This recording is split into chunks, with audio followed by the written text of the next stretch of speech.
Trump is playing unbelievable hardball with Iran. Iran is crying. Trump exposed them for trying to import weapons, and Iran folded. This is like a daily occurrence these days, it seems. China seems to be on our side with all of this. So does all of the Arab countries in the Middle East. I was personally called out from two very different sources. All right, so this is going to be exciting. I got called out on the extreme right because apparently, I believe in eliminating our enemies with overwhelming force, and I got called out on the far left. People saying that my videos are directly influencing children to shoot up schools. Unbelievable amount of vindication in this video. I did a lot of research. I was in the Jew tunnels for 3,000 years for this one, and I am proud to say that this video is monetized. I actually got monetization reinstated on the channel. I want to say it in the beginning here, just so that as many people hear it as possible. Thank God we battled the YouTube overlords and we won. I wasn't paid for the last 17 days, but hopefully moving forward, I will actually be able to be slightly less unemployed. Thank you so much for all your support. Lock in, boys and girls. We got a crazy deep dive in store for you today. And we do it every day. Every day, another deep dive on all the things, covering them in the way they need to be covered. And I'm even being paid for my arduous labor. It brings tears to my Jewish eyes. But before we begin, chat, do you know why Jews have big noses? It's because air is free. Presidente of the United States, Donald Trump, tweeted this yesterday, and I covered it briefly yesterday, but there's been an insane development. Today, an Iranian flag cargo ship named Tuska, nearly 900 feet long, weighing almost as much as an aircraft carrier, tried getting past our naval blockade, and it did not go well for them. The U.S. Navy-guided missile destroyer USS Spruance intercepted the Tuska in the Gulf of Oman and gave them fair warning to stop. The Iranian crew refused to listen, so our Navy ship stopped them right at their tracks by blowing a hole in their engineer room. Right now, the U.S. Marines have custody of the vessel, and the Tuska is under U.S. Treasury sanctions because of their prior history with illegal activity. We have full custody of the ship. We are seeing what's on board. President Donald J. Trump, a glorious bounty from our conquest. A lot of people are really mad that we're winning overwhelmingly, but unfortunately for them, I don't actually care. I think winning overwhelmingly is awesome, actually. The whole, but we're not allowed to win this much. It's unfair. The scales aren't even. That is the loser mindset of a third worlder parasite, and unfortunately, my guy, the goat rapists are going down. So, as I've explored yesterday, it was exposed that this ship, this Iranian flag cargo ship, was actually a Chinese ship heading to Iran to deliver things. Now, we don't know what they delivered, but we do know that shit was confiscated. Iran threatens grave consequences unless the U.S. releases the Tuska vessel and its crew, all right? So, grave consequences! All right, so, you know, Iran tries to violate our blockade. We stop them, we obliterate them, we annihilate them, we take their shit, as we should. It was their shit was promised us 3,000 years ago. All right, and here we go. Here we go. Now Iran is threatening grave consequences until we found out what was on the ship, and everything changed. Well, this is what was actually on the Iranian ship that we captured. Guided missile destroyer, the USS Spruance, blew a hole in her engine room, stopped her cold. Marines choppered in, rappelled onto the deck, and took her over. The president says we have full custody and are seeing what's on board. All right. It's an Iranian cargo ship called the Tuska, almost 1,000 feet long and weighs as much as an aircraft carrier. And it's been under U.S. and European sanctions. It was up to no good. The Tuska was traveling from China. Oh. The Washington Post. Remember when they said Trump would never mess with China? Well, Post says it was loaded with dual-use chemicals used to manufacture ballistic missiles. China was literally trying to ship into Iran ballistic missile tech, all right? This is one of the reasons why the blockade is absolutely obliterating Iran. Not only is Iran losing $500 million a day because of this blockade, but also they can't manufacture their shit anymore. So you got China trying to smuggle in past our blockade the actual chemicals or whatever the fuck they need for their ballistic missiles, and unfortunately that did not work out very well for them at all. Beijing just got caught doing us dirty. Uh-oh. And Trump will make them pay. Trump will make them pay. Maybe Xi Jinping will not be getting a big fat hug from Trump after all. Pretty diabolical stuff. Before getting too deep into the chaos, free cash was promised to me 3,000 years ago. One thing I recently added to my daily routine is using free cash for a few minutes here and there. If I'm gonna play games as a time sponge, I might as well make some money out of it. Free cash is a fun and easy way to earn real money by doing simple tasks while already on your phone. Play games, complete surveys, do simple tasks, and turn your bathroom break into an investment. I've been enjoying playing Call to Dragons on Free Cash, a high payout strategy-based building game. You get instant payouts with a really easy process through PayPal, Amazon, or Visa. There's already over $250 million paid out to over 60 million users worldwide. It's a win-win. They get someone to test out their games and fill out their surveys, and you get paid. Use the QR code on the screen or click the link in the description to sign up and get a $10 bonus today. Now back to the chaos. The upside of all this seems to be the Iranian leadership has forced hundreds of ships toward the United States, mostly Texas, Louisiana, and Alaska, to get their oil. Thank you very much, President Donald J. Trump. Yeah, thank you, Iran, so much. Now that unfortunately for you, you can't do business with oil anymore because of this blockade. It's not our fault there's a blockade. You blocked the Strait of Hormuz, and now we're just going to cock block you into oblivion. And now all of a sudden, wow, we are the #1 oil exporter on the world. Now, the Donald made a couple of tweets, every single one more diabolical than the last. The Democrats are doing everything possible to hurt the very strong position we are with respect to Iran. True, by the way, and I'm going to show you leftoids melting down on Fox News over this.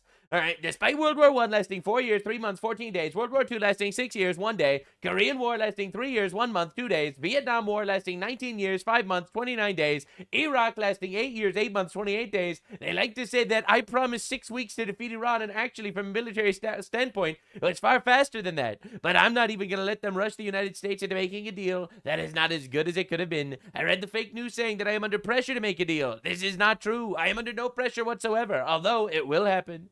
Relatively quickly. Time is not my adversary. The only thing that matters is that finally, after 47 years to straighten out this mess that other presidents let happen because they didn't have the courage or the foresight or the balls or the testicles to do what had to be done with respect to Iran. Raging homosexuals, the lot of them. We're in it, and it will be done right, and we won't let the weak and pathetic Democrats, traitors all. God, I fucking love when he's all fired up. For 4 years, I've been talking about the dangers of Iran. True, by the way. Kamala Harris stated that her #1 adversary going into office, if she wins the 2024 election, spoiler, she didn't, would be Iran. So she would have done this too, even though now she's making believe that this is purely Trump's war of choice. And that something had to be done, and now since I'm the one doing it, belittle the accomplishments of our military and the Trump administration. This is a perfectly executed on the scale of Venezuela, just bigger, a more complex operation. The result will be the same. And Venezuela was a cataclysmic victory, all right, despite the fact that the news doesn't want to talk about it anymore. It was an unbelievable victory. Unprecedented, honestly. In my first term, I built the greatest military our country has ever seen, including adding Space Force. In my second term, I am properly and judiciously using the military to solve problems left to us by others far less understanding or competent. Make America great again. And then he dropped another one. I am winning the war by a lot. Things are going very well, and our military has been amazing. And if you read the fake news, like the failing New York Times, the absolutely horrendous and disgusting Wall Street Journal, or the almost defunct, fortunately, Washington Post, you would think we're actually losing the war. By the way, he's completely right about this. The media is just straight up manufacturing shit. And by the way, one of the people that calls me out later, I have to show you, calls me out personally. He's like, oh, but the New York Times said that we're losing. And it's like, all right, dude.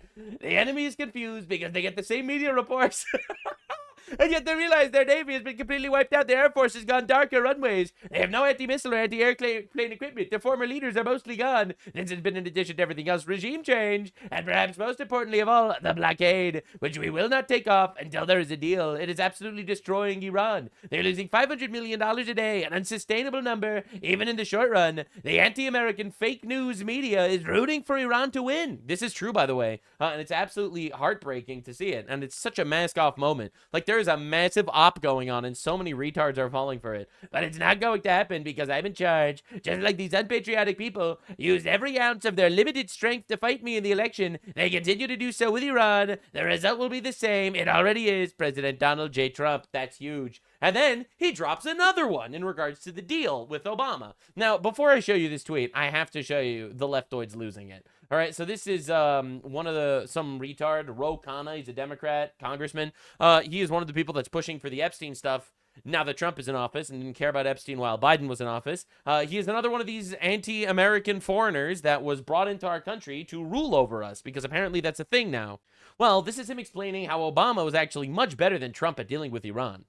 Are you suggesting that Obama's leadership on Iran was better? Because under President Obama, there were 14 wire transfers to a... Hold on. Yes, I am, she says. There were 14 wire transfers to a Swiss account linked to Hezbollah between 2014 and 2016. That was a total of $1.7 billion. I mean, unless, of course, the Democrat foreigners that we bring into our country that support the third world actually supports Hezbollah and other terrorist organizations, which that would be crazy, right? The same $1.7 billion he told Congress was frozen Iranian assets. Now, there was a back channel to Tehran through Valerie Jarrett, active for 2012 to 2024. This was after he left office. So, you know, it was almost like a shadow government. He also sent pellets of cash in a plane to Iran. Now, why would you send money to Iran knowing that they are building a nuclear weapon and they are the leading sponsor of terrorism? Yeah. Barack Obama was a great statesman who left He was a good guy. He was black. He was gay. He was perfect. America much safer. I wouldn't put... What? What? It's crazy. They don't live in reality, dude. Donald Trump in the same paragraph. Yeah, Trump bad.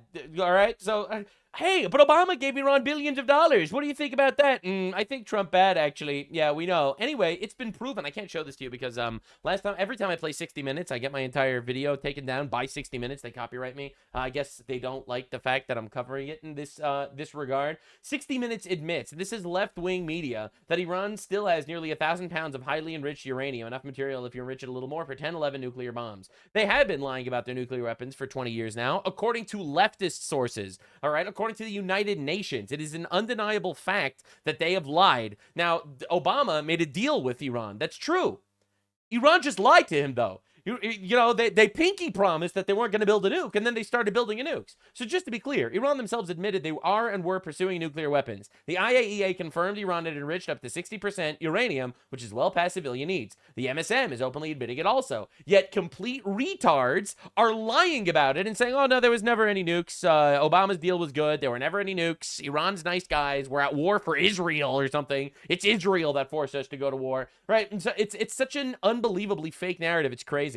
Now, Trump actually acknowledged this. The fact that people are saying, well, but Obama made a deal. The deal we are making with Iran will be far better than the JCPOA, commonly referred to as the Iran nuclear deal, penned by Barack Hussein Obama and Sleepy Joe Biden, one of the worst deals ever made, having to do with security of our country. It is also a guaranteed road to a nuclear weapon, which will not and cannot happen with the deal we're working on. They actually gave $1.7 billion in green cash loaded onto Boeing 757 and flown to Iran for Iranian leadership to spend any way they saw fit. That's true, by the way. He emptied out all of the cash from banks in D.C., Virginia, and Maryland. Those bankers said they'd never seen anything like it before. In addition, hundreds of billions of dollars was paid to Iran. If I did not terminate that deal, nuclear weapons would have been used on Israel and all over the Middle East, including our cherished U.S. military bases. The fake news, like lightweight Washington Post journalist David Ignatius likes to talk about the JCPOA, knowing that it was a dangerous and complete embarrassment to our country. If a deal happens under Trump, it will guarantee peace, security, and safety, not only for Israel and the Middle East, but for Europe, America, and everywhere else. It will be something that the entire world will be proud of, instead of the years of embarrassment and humiliation that have been forced to suffer due to incompetent and cowardly leadership. President Donald J. Trump. Now, again, we don't know all the details of this deal yet, and I have the same stance that I've had since literally the beginning. You have to wait until it plays out to actually have an actual informed opinion. You know, everyone's saying, oh, but Trump is making a deal, Obama made a deal. They're literally the same. That's like retard position. Only the leftist mind that cannot comprehend words or reality would actually even engage in a debate like that. The Nazis invaded other countries' sovereignty, and Donald Trump arrested a dictator in Venezuela, which also violates the sovereignty of other nations. They're literally the same. Like, this is the logic you need to deal with when you're dealing with these absolute shit libs that don't actually understand reality at all, or even worse, they don't want to understand reality. So in my opinion, all these retards that go on the news to be like, oh, we didn't even need to go to war, they're lying. Because we know we needed to obliterate this nuclear capability. It's an objective fact. And saying that, wow, Obama's deal was so good. Oh, it was so good, really. How did they have 60% enriched uranium if Obama's deal was so fucking good? Like, these people are actually actually retarded. Oh, they made a pinky promise. That's right. They chant death to America, but they made a pinky promise. Now, just understand what's going on in the Middle East. All right, just to like kind of understand exactly the geopolitics here, because I think it's important all in all. All right, so this is new footage from the January protest showing a morgue in Iran. Right, the reason why we're only getting this now is because they shut off the internet for the last 2 months in Iran, so the people couldn't actually show it. But it's harrowing. It's just lines and lines of corpses. The morgues ran out of body bags and places for the corpses. This isn't even in Tehran, by the way, which is the capital of Iran. This isn't just like one of the little cities. Newly released video shows the morgue in Khorramabad, Iran, filmed with bodies in its courtyard, corridors, rooms, filling it, overflowing with corpses. Following the January 8 and 9 protests, the footage depicts morgues reaching capacity. 200 to 250 bodies reported at this single location in a city of 300,000 residents. It's just it's unbelievable. It's actually shocking. It's actually shocking that the media is still like underplaying the fact that we're dealing with. Oh, I can't call them a death cult anymore. I got a video literally taken down by YouTube because they said it's derogatory and hateful language because I called Iran terrorist regime a death cult. I am not exaggerating. That was the term I used, and they took my video down for that reason. Because apparently reality is, YouTube is a completely unbiased and perfect platform, is what I'm trying to say. Now, this was a pretty major controversy over the last couple of days. Apparently, an Israeli soldier was seen smashing the head of a Jesus Christ statue during operations in southern Lebanon. Now, my take on this is, it's a really bad fucking thing to do. I don't know why the hell he would do that. There are bad people in every single culture, in every group, in every amount of people. There are bad things, obviously. Yeah, so, of course, I saw people saying, Nux, why don't you condemn it? I condemn it, obviously. It's completely inappropriate, and it's evil. So, but however, some other people condemn it too. Like Benjamin Netanyahu, for example. As the Jewish state, Israel cherishes and upholds the Jewish values of tolerance and mutual respect between Jews and worshippers of all faiths. All religions flourish in our land. We view members of all faiths as equals in building our society and region. Yesterday, like the overwhelming majority of Israelis, I was stunned and saddened to learn that an IDF soldier damaged a Catholic religious icon in southern Lebanon. I condemn the act in the strongest terms. Military authorities will be conducting a criminal probe into the matter and will appropriately harsh disciplinary action against the offender. While Christians are being slaughtered in Syria and Lebanon by Muslims, the Christian population in Israel thrives. Unlike anywhere else in the Middle East, Israel is the only country in the region that has the Christian population and standard of living growing. Israel is the only place in the Middle East that adheres to freedom and worship for all. We express regret for the incident and any hurt this caused to believers in Lebanon and around the world. All in all, it's a pretty good statement, all in all. And I find it wild. All right, the action of one guy who did a bad thing. Yes, he did a bad thing. Fully condemn it. It's horrible to do this, absolutely, and condemned by the entire Israeli government. All right, somehow that is the biggest story of all time, as opposed to, I don't know, the genocide of Christians throughout the Middle East by Muslims. Like, that happens all the time. You know, one IDF soldier destroys a statue of Jesus. Entire Israeli government apologizes. Hundreds of thousands of jihadists kill hundreds of thousands of Christians. Not a single word from the Islamic leaders. Right? Like I'm just being honest for a second. Like, I'm noticing that there's a difference here. Now, the propaganda is insane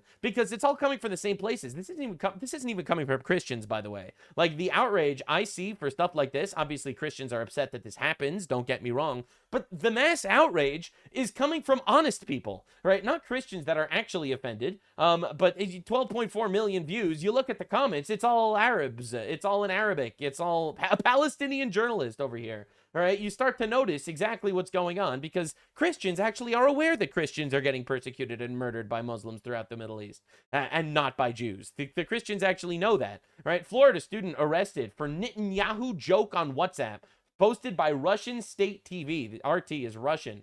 All right, it's Russian Times. Russia Today. All right, so unbelievable. So first of all, Russia doesn't have freedom of speech.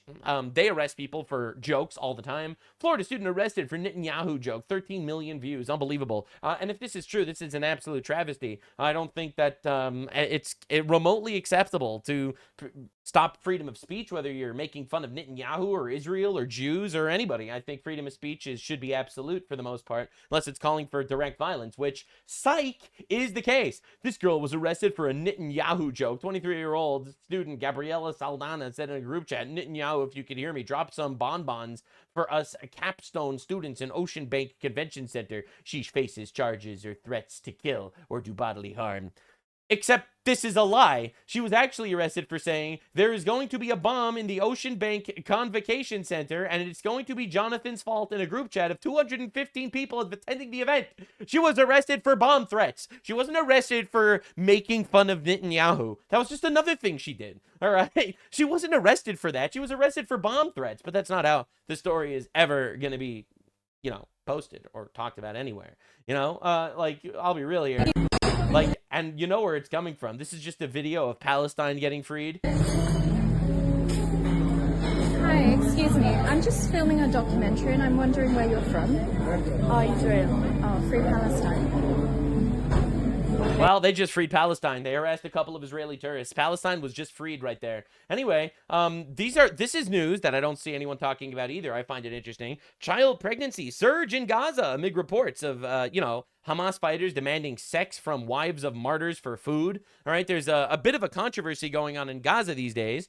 I say controversy like it's normal, but it's really not, where essentially food goes into Gaza because there was never a starvation in Gaza. That's just one of the giant psyops. And the funniest part of all of this is Hamas, you know, the terrorists that started the war where they lost miserably and lots of people died because Hamas started a war and they're fucking retarded and evil. So they are now raping women in exchange for giving them food that they are stealing from the distributors. So not only is there not a starvation, but Hamas is stealing the food and only feeding the women if they let themselves get raped by them.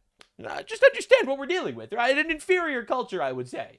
All right, so here's Yazidi girls being held as sex slaves in Gaza. Here is footage of after 10 years of being sold as sex slaves in Gaza. She was finally liberated. This is breaking news. You know, freed from sex slavery for a decade. All right, but yeah, anyway, obviously those are the good guys, right? But the funny part is Donald Trump made this very cryptic tweet right before I started recording this video. Iran has violated the ceasefire numerous times. Now, why would you say that if you're not trying to come up with an excuse to bomb the shit out of them, which basically forces them to make a deal because they really don't want to get the shit bombed out of them? Now, I would call them a death cult, but I can't because then they'll take this video down on YouTube. But, you know, I'm trying my best here. I'm trying my best. Giving you the news, the deep dives into all the things, some of the things that's not even covered in the mainstream. Essentially, this is an absolute total abominable act that happened, for sure, don't get me wrong, and it is a complete and utter victory that's taking place on a daily basis. Iran is literally fucking dying and drowning in its own blood, and it's kind of entertaining to watch, I'm not gonna lie, because fuck these guys. If you're gonna be a terrorist Islamic regime that supports the infinite rape of children and goats and bombing Americans, I really actually like that you're dying. I know. I'm told by libtards that actually we have to celebrate the murder of Charlie Kirk, but we're not allowed to celebrate the murder of Ayatollah Khamenei, you know, who raped women before executing them so they don't go to heaven as virgins, all right? But unfortunately, we have a very different value system. Mine is based on God, and yours is based on whatever your liberal arts gender studies professor taught you in college. Personally, I'll take God. So I've been getting dramatically called out by all sides of the political spectrum recently. It's pretty great. All right, so I'm getting called out by leftoids who saying that content like mine is causing school shootings, and not even exaggerating, that's a real thing. And I am getting called out by by Myron from Fresh and Fit. He just did a talk with Tectone, and apparently I need to react to a certain segment, I was told. I don't know if you recognize this guy. I don't really have any history with this guy, just to be clear. I don't hate him or anything. I know him from, like, doing, like, the anti-Semitic jokes shit, you know, like, let him cook, referring to Jews getting killed in the Holocaust. And you know, he says that just, you can't bake that many cookies in an oven, which means that, you know, obviously not that many Jews were killed by Nazis or whatever. Or, you know, or he played like the Hail Hitler song, the Kanye West song in a nightclub or whatever. For the record, I think, I don't care at all about this stuff. I know I'm told by my, my Zionist Mossad handlers that I'm supposed to get offended. I'm really not offended. I don't care at all. First Amendment is awesome, actually, and you should be allowed to sing a Hail Hitler song in a nightclub, just like the nightclub has every right to ban you for singing it. All right, I think both sides are completely appropriate. I don't give a shit, personally. None of it matters to me at all. Just to understand. That said, this guy goes off on Trump being evil and stuff for bombing brown people in the Middle East. Meanwhile, yeah, we like Hitler. No one gives a fuck what you woke Jews think anymore. All right, now, again, it's like, yeah, Hitler's awesome. Oh no, Trump bombed terrorists in Iran. You know, so again, I find this shit entertaining. Don't get me wrong. I'm a very lighthearted guy, but I'm excited to respond to all the shit because I feel like it's super important to do. First, just wanted to very briefly address this situation. All right, this is a video made by some libtard. All right, the drama slop to school shooter pipeline, implying that my videos, right, you got me over there, my videos are leading people to shoot schools. My guy, that's a leftist issue. And I was gonna react to this video, I'm not gonna lie, and then I opened it up, and it's 2 hours and 16 minutes long, and honestly, just literally look at this guy. That is my response. My response is, look at this guy. All right, enough said. Anyway, moving on to more exciting and important things. All right, we got to talk about this guy. Hitler was right about y'all niggas. Yeah. So anyway, this guy apparently was just having a conversation with Tectone. I was told I needed to react to a little segment of it. We don't have any. Only the president has control, and like you got to put the best person in play for foreign policy. Well, Nuxanor, I give you full consent. Uh-oh. Are bad. Like that's retarded. That's low IQ. Like, you know, there's like idiotic guys that like support the state of Israel that are Muslims or Arabs or whatever. Like those guys are idiots. Morons so like, you know, everywhere. there's like Arab Zionists too. Like, bro, like there's no. I'm not a like. Oh, all Jews are bad. Like that's retarded. That's low IQ. Not all the Jews. Like, you know what I mean? Like, because let me be clear about Hitler was right about you, but not all of you. There's like Arab Zionists that are fucking retards. Yeah. Anyway, so all right. All right, what's this? Controlling, like, you got to put the best person in play for foreign policy. Well, Nuxanor, I give you full consent to react to this and upload it on your channel. I would love to know your thoughts on this, Nux. Really, really good Jew. Oh, thank you, bald man. Anyway, all right, let's see what this actual segment is. This was the segment I was told to react to about 10 minutes over here, where he basically says that the Iran war is like secretly the Jews convinced Trump to bomb Iran or something. All right, so lock in, everybody. Here we go. We got to address the drama. So I get it. But you know, and I totally understand that. But I do think that it's important. And I wish more Americans like understood Middle Eastern foreign policy and understood like what's really going on over there in the Middle East. And a lot of it, right, is like Jewish propaganda, dude. Like, there's been the Jewish propaganda of the mass genocide of Christians across like every Middle Eastern country aside from Israel. Like an insane push from the Zionist lobby to push like anti-Muslim propaganda and be like, oh yeah. You know, honestly, people would really like Muslims a lot more if they would stop killing people all the time. Like, I'm not trying to be controversial or anything, all right? But I feel like the best way to stop Islamophobia is if the Muslims stop killing people. 7 happened was because the Israelis are trying to destroy a mosque in Jerusalem called the Al-Aqsa Mosque. Oh my God. If the Jews wanted to destroy the Al-Aqsa Mosque, the Jews could have destroyed Al-Aqsa Mosque anytime since 1967. All right? The fact that Al-Aqsa Mosque is still there means that the Jews have not been trying to destroy it. October 7th didn't happen because the Jews tried to destroy that mosque. October 7th happened because the Muslims, who have agency, all right, ultimately, and have the ability of free will, very, very much like the idea of killing and raping Jews. They say it themselves, actually. This mosque is the third holiest site in all of the Islamic faith. Yeah, it's built right on top of the ruins of the temple. For any of those that studied Christian or Jewish history, on top of the ruins of the temple, the colonizers, the Muslims, who are the #1 colonial people on the planet, all right, so they decided to colonize the area and build a mosque on top of the ruins of the temple, claim the area as theirs, and if the Jews ever wanted to destroy it, they would. And what they're trying to do is they're trying to rebuild the third temple, and they imported a bunch of red It's not rebuilding, it's building. There was never a third temple to rebuild. cows from Texas, your home state, to Israel that they Okay, these are like radical extremists that are trying to import red cows to rebuild the third temple. All right? I'm sorry, man. This isn't like the Jewish policy anywhere. plan to slaughter to bring back their Messiah, right? And they'll sit there and they'll say, oh yeah, these guys over in Iran are crazy radical clerics, blah, blah, blah. Yeah. Okay, fair. But Great. you guys literally are trying to destroy a mosque, start a war in the Middle East. Why isn't the mosque destroyed? I don't understand. Like, this is where the arguments all fall apart. It's like the Jews are trying to genocide the people in Gaza. Okay, so then why did they do such a bad job at it? Or the Jews are trying to destroy a mosque in Jerusalem. Okay, so then why are the Jews so fucking bad at it, though? Like, I'm not trying to be controversial or anything, but if the Jews wanted to destroy the mosque, it would be destroyed. That's one. And two, you can't compare the tiny minority of religious extremists that are trying to import red cows to usher in Messiah, okay? You cannot compare those guys to an Islamic regime that just massacred 40,000 of their own people in the streets, all right? Like a death cult that chants, oh, I can't say that or I'll get banned on YouTube. A death cult that basically is screaming and yelling about death to America every single day, and they have this jihadist ideology where they're actually trying to dominate the world, right? Oh, yeah, but you hear about the Jews trying to import red cows?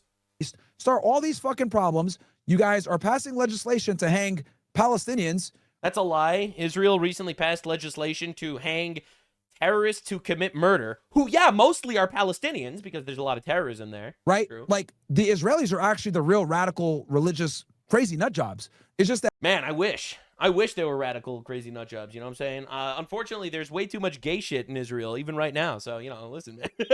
Listen, dude. That no one ever talks about this because it gets you banned. Oh, so, shit. Look. I'm sorry. My favorite trend is when people say, I can't say this out loud or I'll get banned, and then they just say it out loud. We can, you know, two things can be true at the same time. You can go ahead and talk about the jihadis and the radical Muslims. Fair, no problem. True. But we have to be honest and also say that there's a radical Jewish problem as well, and that's what everyone is terrified to actually address. So how many wars have those guys started? Because I keep hearing about the radical Jews. So I haven't really got into the whole. How many radical Jewish terrorist attacks have happened on Western countries lately? I don't know. I haven't been keeping track. The Jews and Israel thing too much. Sure. I have a buddy. Do you know who Nuxanor is? Uh-oh. No. Thank God. Damn. Thank One God. of the best Jews out there. And so Okay. I hear a lot of pro Bro, stuff. stop. I still haven't really heard from someone who's well researched about why the Jews are the issue. So if you were to explain to me as a guy who would... The Jews are a massive issue. Jews are overrepresented literally everywhere. What are you talking about? 0.2% of the population is 33% of the Holy Trinity. All right, that was a joke. But you know, I'm just saying, there are absolutely Jew issues. I mean, so many Jews push like some of the leftist bullshit that we see everywhere. A lot of these like movements of equality movements, the feminist shit, the abortion shit, like a lot of this like unbelievable, disgusting slop comes from woke Jews that are spearheading all of these movements, and it's diabolical.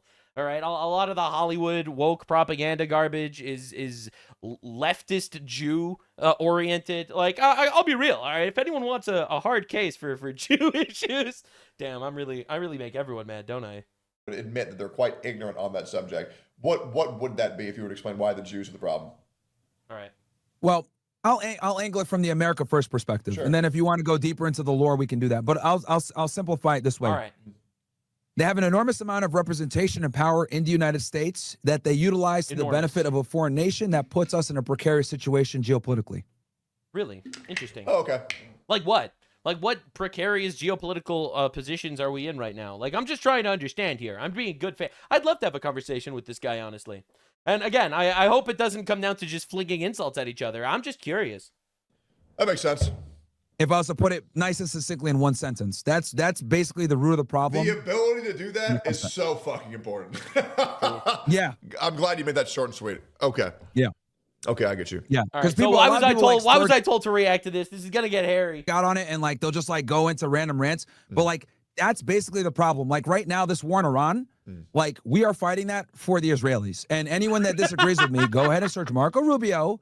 Search, preemptive attack, and you're gonna see Marco Rubio admits he probably shouldn't have admitted. Oh my God.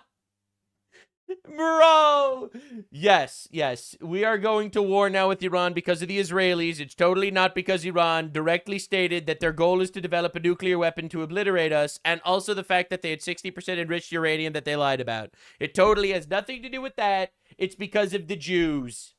Man, these guys are awesome. Admitted this, but the Israelis. Why am I not married? The Jews. Why am I fat? The Jews. The Jews. Why don't I have children? The Jews. Going to attack the Iranians no matter what. And if the Iranians warned the United States and and Israel that if either Israel or the United States attacked Iran, they were going to retaliate against both. So when the Israelis said we're going to... Oh, I got it. Because Iran said that if Israel attacks us, we're going to start killing Americans. All right. We're going to war with them, and it's all Israel's fault for attacking them or something. My guy, you do realize Iran attacked Israel first many, many times, right? So, but Israel's never allowed to attack back, or then Iran is going to bomb America. Like, do you understand what this logic is? Like, oh, it's the Israelis' fault that we're in this war because Iran threatened to kill us because after Iran launched terror attacks against Israel and Israel retaliated, now Iran wants to bomb America. Okay. Attack no matter what. That dragged us into the war. That is why Trump had to get involved and, you know, go ahead and get involved in this war. And now we're in a political quagmire, bro. Because, like, bro, we are in a really strong political position right now.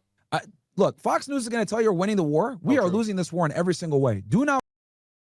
Oh my God, this is like the third world argument, bro. There's an AI video of underground missile cities taking down the USS Abraham Lincoln, my guy.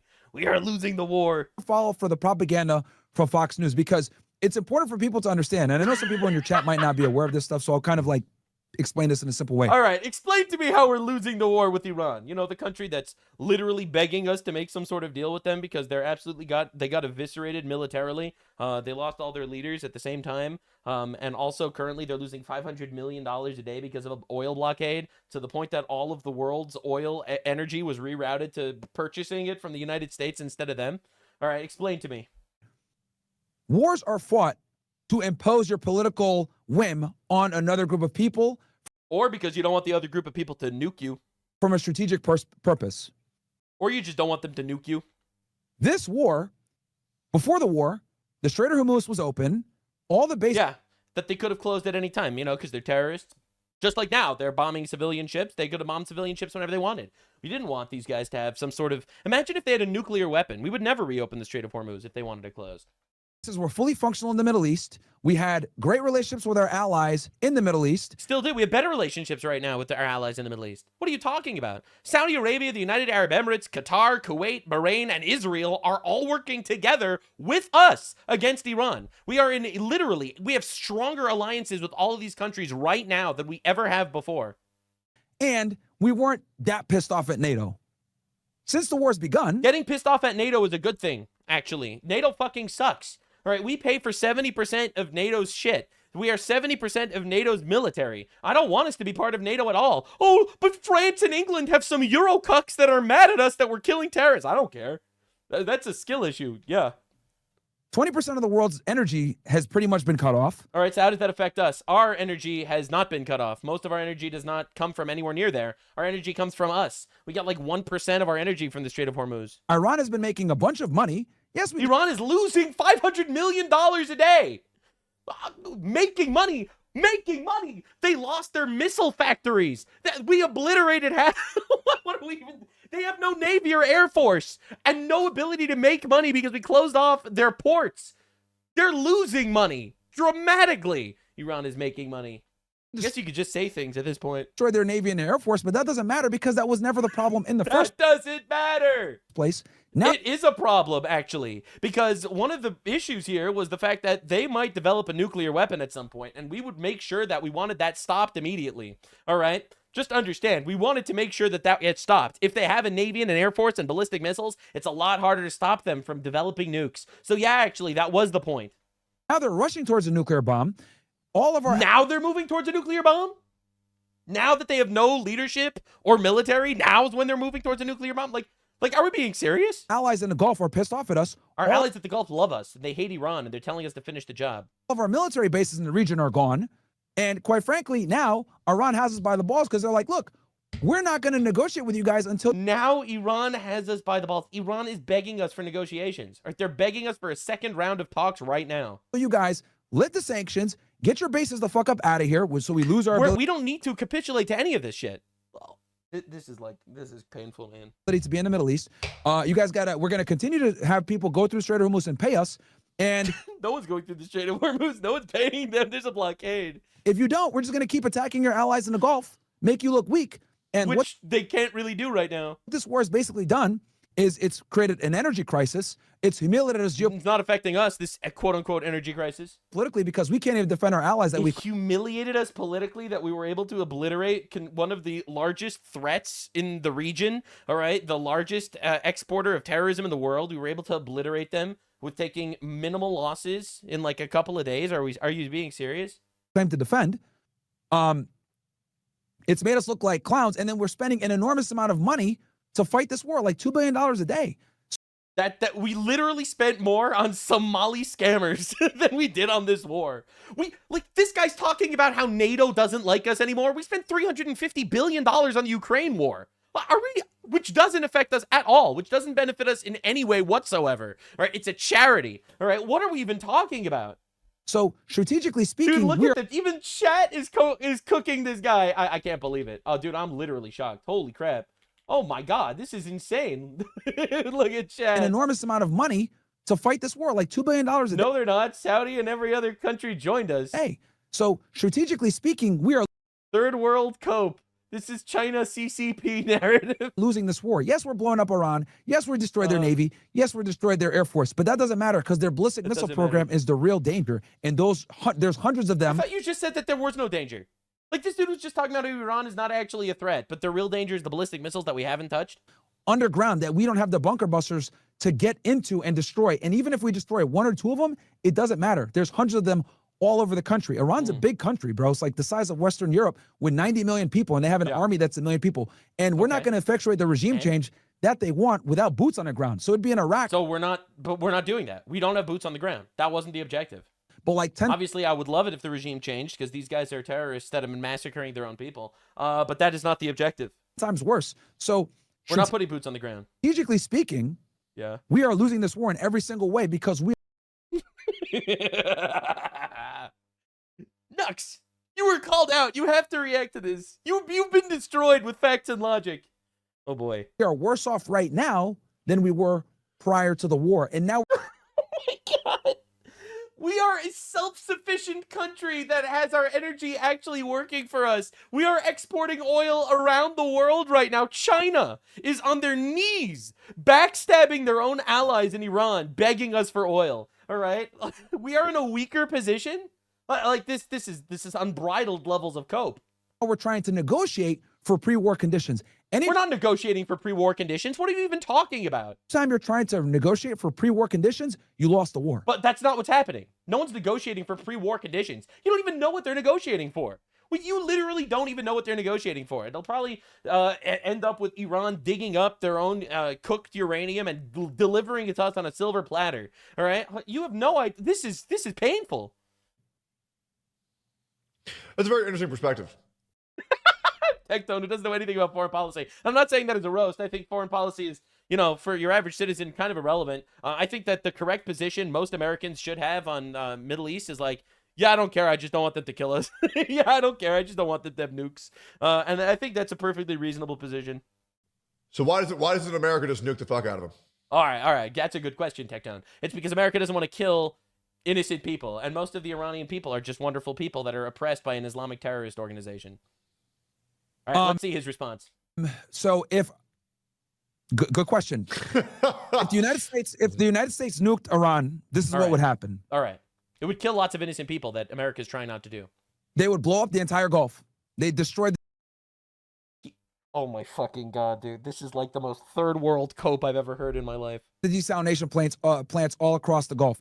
Now, in the Gulf, desalination plants, basically what they do is they take the salt water and make it, potable and drinkable. And obviously it's in the desert, and that's where all their water comes from. If you destroy power plants and desalination plants, we're talking about a humanitarian crisis. But he thinks that if we nuke Iran, Iran will be able to obliterate the desalination plants of every single Arab Gulf country? Well, like, are we being serious? Like, this is crazy. Iran is cooked. They have basically no weapons left. Like, these guys got absolutely obliterated. They did everything in their power to blow up Israel. Right? They blew up one building in Israel over the course of like this entire war. All right, are we being serious? And they're going to be able to cripple the entire world now if we nuke them? If we nuke them, they're gone. The reason why we're not doing that is because Trump doesn't want to kill 1 million people. Where 50 million people live in the region. And these are all our allies, Qatar, Bahrain, UAE, etc. So if we were to nuke Iran, they would destroy the Gulf. Oh my fucking God, dude. You cannot be serious. Completely. And we're talking about if we nuke Iran would be dead, and that would be it. And there would be no more Iran, and there would be and that would be it. It would be a wasteland. They would not then decide, yeah, after we got nuked, we're gonna fight back. Yeah, sure you will. A humanitarian crisis, an energy crisis, it would be very bad. That's why Trump has been very reluctant to bomb the power plants like he says he wants, because he knows that if he bombs those power plants, Iran is going to retaliate by destroying the Gulf. Saudi Arabia, Bahrain, UAE, all these countries rely on us for protection, which we can't protect them right now. All of our bases are destroyed. Anyway. And they're all of our bases are destroyed? Did he just say that? No, he didn't just say that. Bahrain, UAE, all these countries rely on us for protection, which we can't protect them right now. All of our bases are destroyed. Source? I saw an AI propaganda video from Pakistan. I believed it. And they're going to destroy Tel Aviv. They've been trying to destroy Tel Aviv for like the last 47 years. They've been trying to destroy that's literally their favorite thing to do, is trying to destroy Tel Aviv. Well, are we being serious, man? Like, this is crazy. Oh my God. So if we nuke them, say goodbye to the entire region for pretty much in the Gulf, and say goodbye to Israel. Yeah, right. Yeah, they have been trying to destroy Israel for the last 47 years. Themselves, they fired missiles at Israel, at civilians, cluster munitions, everything you can fucking think of. They get terrorist organizations like Hezbollah and Hamas and the Houthis to attack Israel. They tried everything they can. But after they get nuked, that's when they'll release their trump card and destroy Israel at last. My God, this is crazy. My chat just said Trump is about to nuke. He addressed it this morning. Yeah, no, yeah, sure. No, he's not. He did make a tweet saying that they're going to hit the power plants and stuff like that. But if he does that, he said that he's going to hit the power plants if they don't do a deal. Yeah. But I'll tell you, dude, if he goes ahead and he hits the power plants or destroys their bridges, the Gulf is done, dude. The Gulf is done. It's cooked. It's not. It's not cooked. Dude, fuck. Because Iran, the country with like zero military power, is going to obliterate all these other countries. I need to get more into politics, bro. Yeah, true. And I'll tell you this too. So the other thing with Trump, right, is that he posts on Truth Social. And what he does is he does this to like kind of, he's really concerned with the markets. And a barrel of oil right now, let me look, a barrel of Brent crude is sitting at 90 now, something like that. Because that's like really, anytime the price of oil goes, it's pretty low. I mean, it's not like low, but it's way lower than during Biden for sure. It's up to, okay, so a barrel of Brent right now sitting at about $92, which is still very high, dude. Anything over, it's okay. That's not so high. It's very within the margin of normal. $80 is really bad. So, my God, it was 130 for 4 years under Biden. We got to a high of like 140, 150 per barrel, dude. For like a day. We're talking about people's gas prices doubling, and when gas prices double, everything else goes up alongside it. The price of food, price of energy. You know, like the economy suffers. And the thing is that that's just short term. So, like, if we were to actually nuke Iran, it's just short term. That's a good thing, though. They would destroy all the oil infrastructure. We get our oil from America because we're fucking drilling. But we get 1% of our oil from Hormuz. This is crazy. Like, what are we even doing here, man? Across the region, and that would put the world in a global panic. We're not nuking Iran. We already have the worst energy crisis ever, and things aren't even really. We do not have the worst energy crisis ever. You are literally streaming in your house with electricity. You have a car that drives. This is the worst energy crisis ever. What are we being serious, bro? So what do you think's gonna happen then? As far as like completely, like my total. Yeah. So like, so Trump's not gonna nuke them. No. If he doesn't nuke them, if he's not gonna nuke them. So if he doesn't, he's not nuking them. What do you think's gonna happen with Iran and America? Yeah, he's not going to nuke them. So to be honest, dude, the U.S. is going to have to concede on some stuff. If we actually want to have like a diplomatic end to this, where we can like have some semblance of like, you know, affordable. Because here's the thing that people don't understand: the American public is who's going to suffer from this. When the cost of a barrel of oil hits $100 plus, everyone's going to feel that, because your gas prices go up, and then your food costs go up, and everything else goes up alongside it. Energy and everything else. And here's another thing too that no one's talking about. Iran has been making money because guess what? We lifted the sanctions off. Iran is not making money. Russia and off Iran. So the very country we're fighting a war. Iran is fucking cooked, bro. We blockaded them. They're losing $500 million a day. Against that, we've sanctioned into fucking hell. Like, we've lifted sanctions and people could buy their oil now, so they're making money. They cannot buy their oil now because they cannot ship their oil anywhere because of our blockade, which will happen until there's a deal or the war resumes. It's like we've completely strengthened our enemies. We've strengthened China, we've strengthened Russia, we've strengthened. What? Russia gets most of its weaponry from Iran. Most of In its Iran in this war, despite the most of Russia's disposable weaponry, like the Shahed drones and shit, you know, because suicide bombing is kind of a the suicide drones are like suicide bombing is like they were like fuck, we have to talk to the Iranians, you know. And then, yeah, so that weaponry is not going their way anymore because obviously, you know, that's why Ukraine is working with us, ironically, against Iran right now. Ukraine is one of the actual nations that's trying to help us because they understand that a lot of the supply chain, the weaponry that's going to Russia comes from Iran. That's one. And two, China has no oil. This is crazy. This is insane. China was strengthened through this. China is literally sucking our toes right now because they have no oil unless it's coming from us. The fact that we destroyed a lot of their infrastructure. But I think if we want to have some time an amicable end to this where the world doesn't end and like we're not like, you know, paying $10 the world's not going to end for you know, a gallon of oil, we need to come up with some kind of diplomatic solution and work with the Iranians and like stop letting the Israelis dictate our foreign policy because bro sounds like Joe Kent. Another one of these retards. The Israelis are sabotaging a lot of the diplomacy. Like the Israelis are sabotaging the diplomacy. Dog, every time Trump tells the Israelis to stop, the Israeli stops. Israel didn't want a ceasefire right now. Trump wanted a ceasefire. And Israel said, yeah, sure, whatever you say, big dog, because that's ultimately the guy who calls the shots. Bro, that's crazy. They're still bombing in Lebanon when there was supposed to be a ceasefire. There was no ceasefire in Lebanon. Like, these guys just lie. There was never a ceasefire in Lebanon. Well, now there is. But when the ceasefire started, there was no ceasefire in Lebanon. The ceasefire stopped us from bombing Iran and stopped Israel from bombing Iran. It had nothing to do with Lebanon. Hezbollah is a terrorist organization in Lebanon that's been bombing Israel, and it was not included in the ceasefire. They're fucking shut up. I'm fucking so uneducated on this topic. Yeah. Anyway, if you were, you would have probably silenced him because, like, that's crazy levels of cope. But anyway, I was told I needed to react to this. I was called out by name specifically. All right. So yeah, anyway. Again, no hate to this guy or anything. Obviously, this is his perspective, which I think is retarded. Bro, I swear, you have people living in, like, actual fake reality coming at you and explaining to you geopolitics. It's diabolical. Now, a lot of the biggest losers on the planet are getting absolutely obliterated in real time. It's honestly fun to watch. I'm not going to lie. So, I don't know. I feel like God has Donald Trump's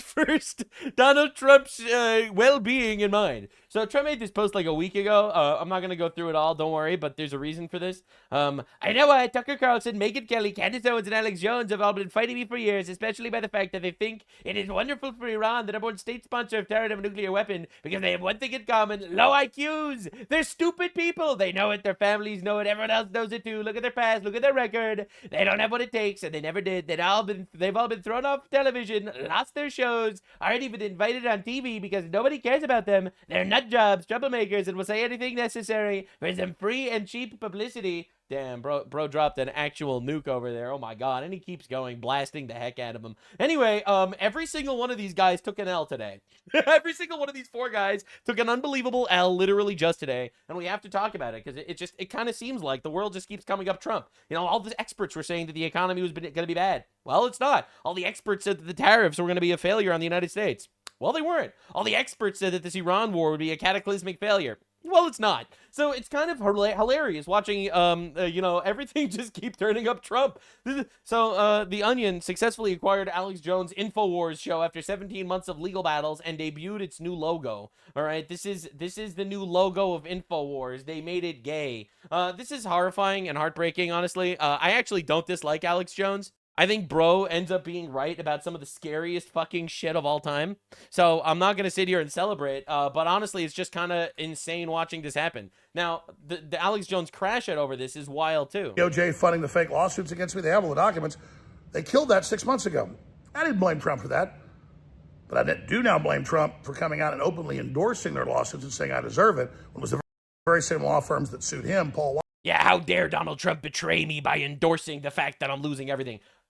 Donald Trump was the only person that could have prevented this takeover, but you stabbed him in the back and called for his impeachment. You're retarded, and you deserve to lose this. That's what this guy says. I don't think he deserves to lose this, but I do think he did call for Donald Trump's impeachment. Stab Trump in the back. I'm not going to lie. He absolutely did. You know, everyone screaming and crying about this Iran war, I think is honestly a bit of a retard. Like, I always wonder, like, sometimes you have a position that's just so fucking retarded, you wonder if it's just retarded or if it's also evil, you know, and I always wonder when I see this stuff.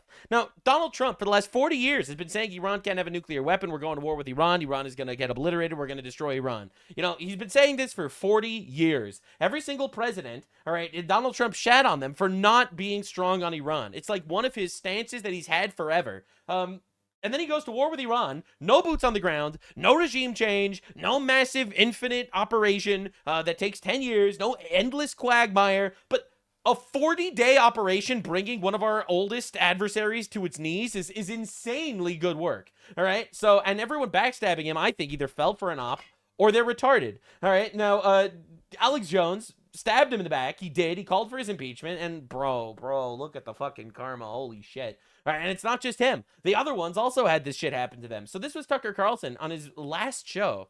You and I and everyone else who supported him, you wrote speeches for him. I can't. This is Donald Trump. Paying for him. I mean, we're implicated in this for sure. Right. So they're morally implicated in the fact that Donald Trump is the president now, and obviously this is a really bad thing. You would have preferred infinite abortion, Kamala Harris being president. You would have preferred the endless censorship on the internet, the endless amounts of pushing the trans ideology literally everywhere. All right, the gay shit being injected into absolutely everything. You would have preferred Kamala Harris being president right now. Like, let's be honest with ourselves for just a second, man. Not only would Kamala probably be in the same position and be in the same war, ironically, but it would probably be a boots-on-the-ground 10-year-long operation like Afghanistan. Now, the craziest thing is, Tucker Carlson always hated Trump. There were leaked text messages in 2021 of Tucker Carlson saying that, man, I'm really glad that we don't need to think about Trump anymore. I'm so happy he lost, yada, yada. So, again, we don't need to play this game. Like, you're a backstabbing, flip-flopping, opportunistic retard. Yes. It's not enough to say, well, I changed my mind. Or like, oh, this is bad, I'm out. It's like in very small ways, but in real ways, you and me and millions of people like us are the reason this is happening right now. Yes. So I do. Tucker Carlson and his brother coming to suck each other's dicks about how actually they are implicated in the fact that Trump is the Antichrist or something. I think it's like a moment to wrestle with our own consciences. You do that, sir. You know, we'll be tormented by it for a long time. Oh my God, what the fuck are we doing? Like, what are we doing? Oh my God. We will be tormented by our actions forever. Bro, it sounds like they shot up a school. All right, sounds like they were a Nuxanor viewer and shot up a school. Are we being serious here? Like, this is insane. This is unbelievable levels of pandering to their brand new Islamist audiences. Their brand new third world retard, quote unquote, anti-war pro-Sharia audiences. I will be. And I want to say I'm sorry for misleading people. It was not intentional. That's all I'll say. But anyway, but the question does present itself immediately. Like, what is this? Was this always the plan? You don't want to be a conspiracy nut, but like clearly there were signs of low character. We knew that. Yes.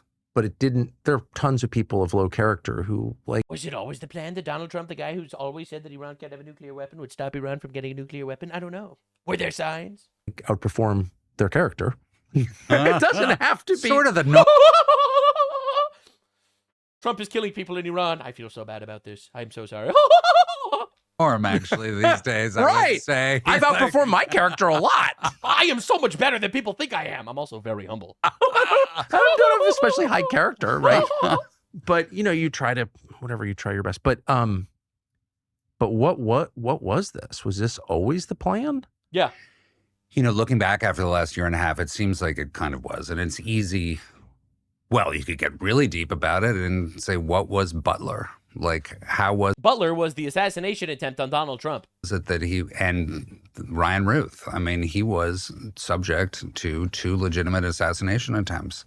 Have we ever gotten to the bottom? I know you've talked a lot about this, but have we ever gotten to the bottom of that? I haven't talked a lot about it. I don't know the answer, but I know that those investigations have been stymied. Fact. Yeah, stymied from the very top, from people who actually would have the power to get to the bottom of it. And the motive. Yes, yeah, very much. What could the motive have possibly been of some libtard trying to kill Donald Trump? I can't possibly come up with anything. It was probably Israel. So the enormous amount of money he got from Miriam Adelson now seems suspect to a lot of people at the time, but you know, there's a lot of money in politics. To run for president requires an enormous. I mean, Cackling Camel Toe went through $2 billion in 4 months. So, sure, there's an argument to be made that you get money from those who will give it to you. It's just the nature of that game. But it's still reprehensible, and it's still a big question mark. Why would someone who has obvious and demonstrated allegiance to a foreign power give Donald Trump $250 million while he's running for president? I mean, how is that defensible? It's really not. How is it defensible to get donations for people that have agendas? Every single donation is because of people that have agendas. Now, don't get me wrong. I think that all of politics should be American first. I don't think there should be any lobbying for foreign powers. I've said this tremendously, even though people lie about me all the time. But the reality is every single donation comes with a bias and comes with an agenda. Otherwise, they would not be donating their money. Let's be honest here. 89% of Jeffrey Epstein donations went to Democrats. And he was pushing vaccine shit, and he was pushing all the trans shit, and he was pushing all that. He was trying to get Trump impeached. He was a friend of the people trying to impeach Trump. It's like wherever you look, you're gonna have donations with, legitimately biases. That's true. I mean, the Israel lobby spent $100 million on Trump's election in 2024. That's an objective fact. It's completely true. And I don't like that we have lobbies at all, especially for foreign powers. But if you actually look at the numbers, China spent $500 million on the 2024 election. Japan spent $400 million on the 2024 election.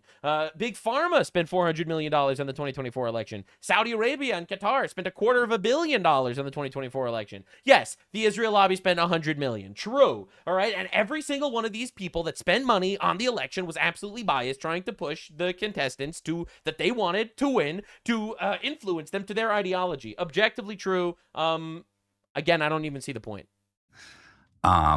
If Russia had given a PAC for Trump, if the mayor of Moscow. You are literally pro-Russia.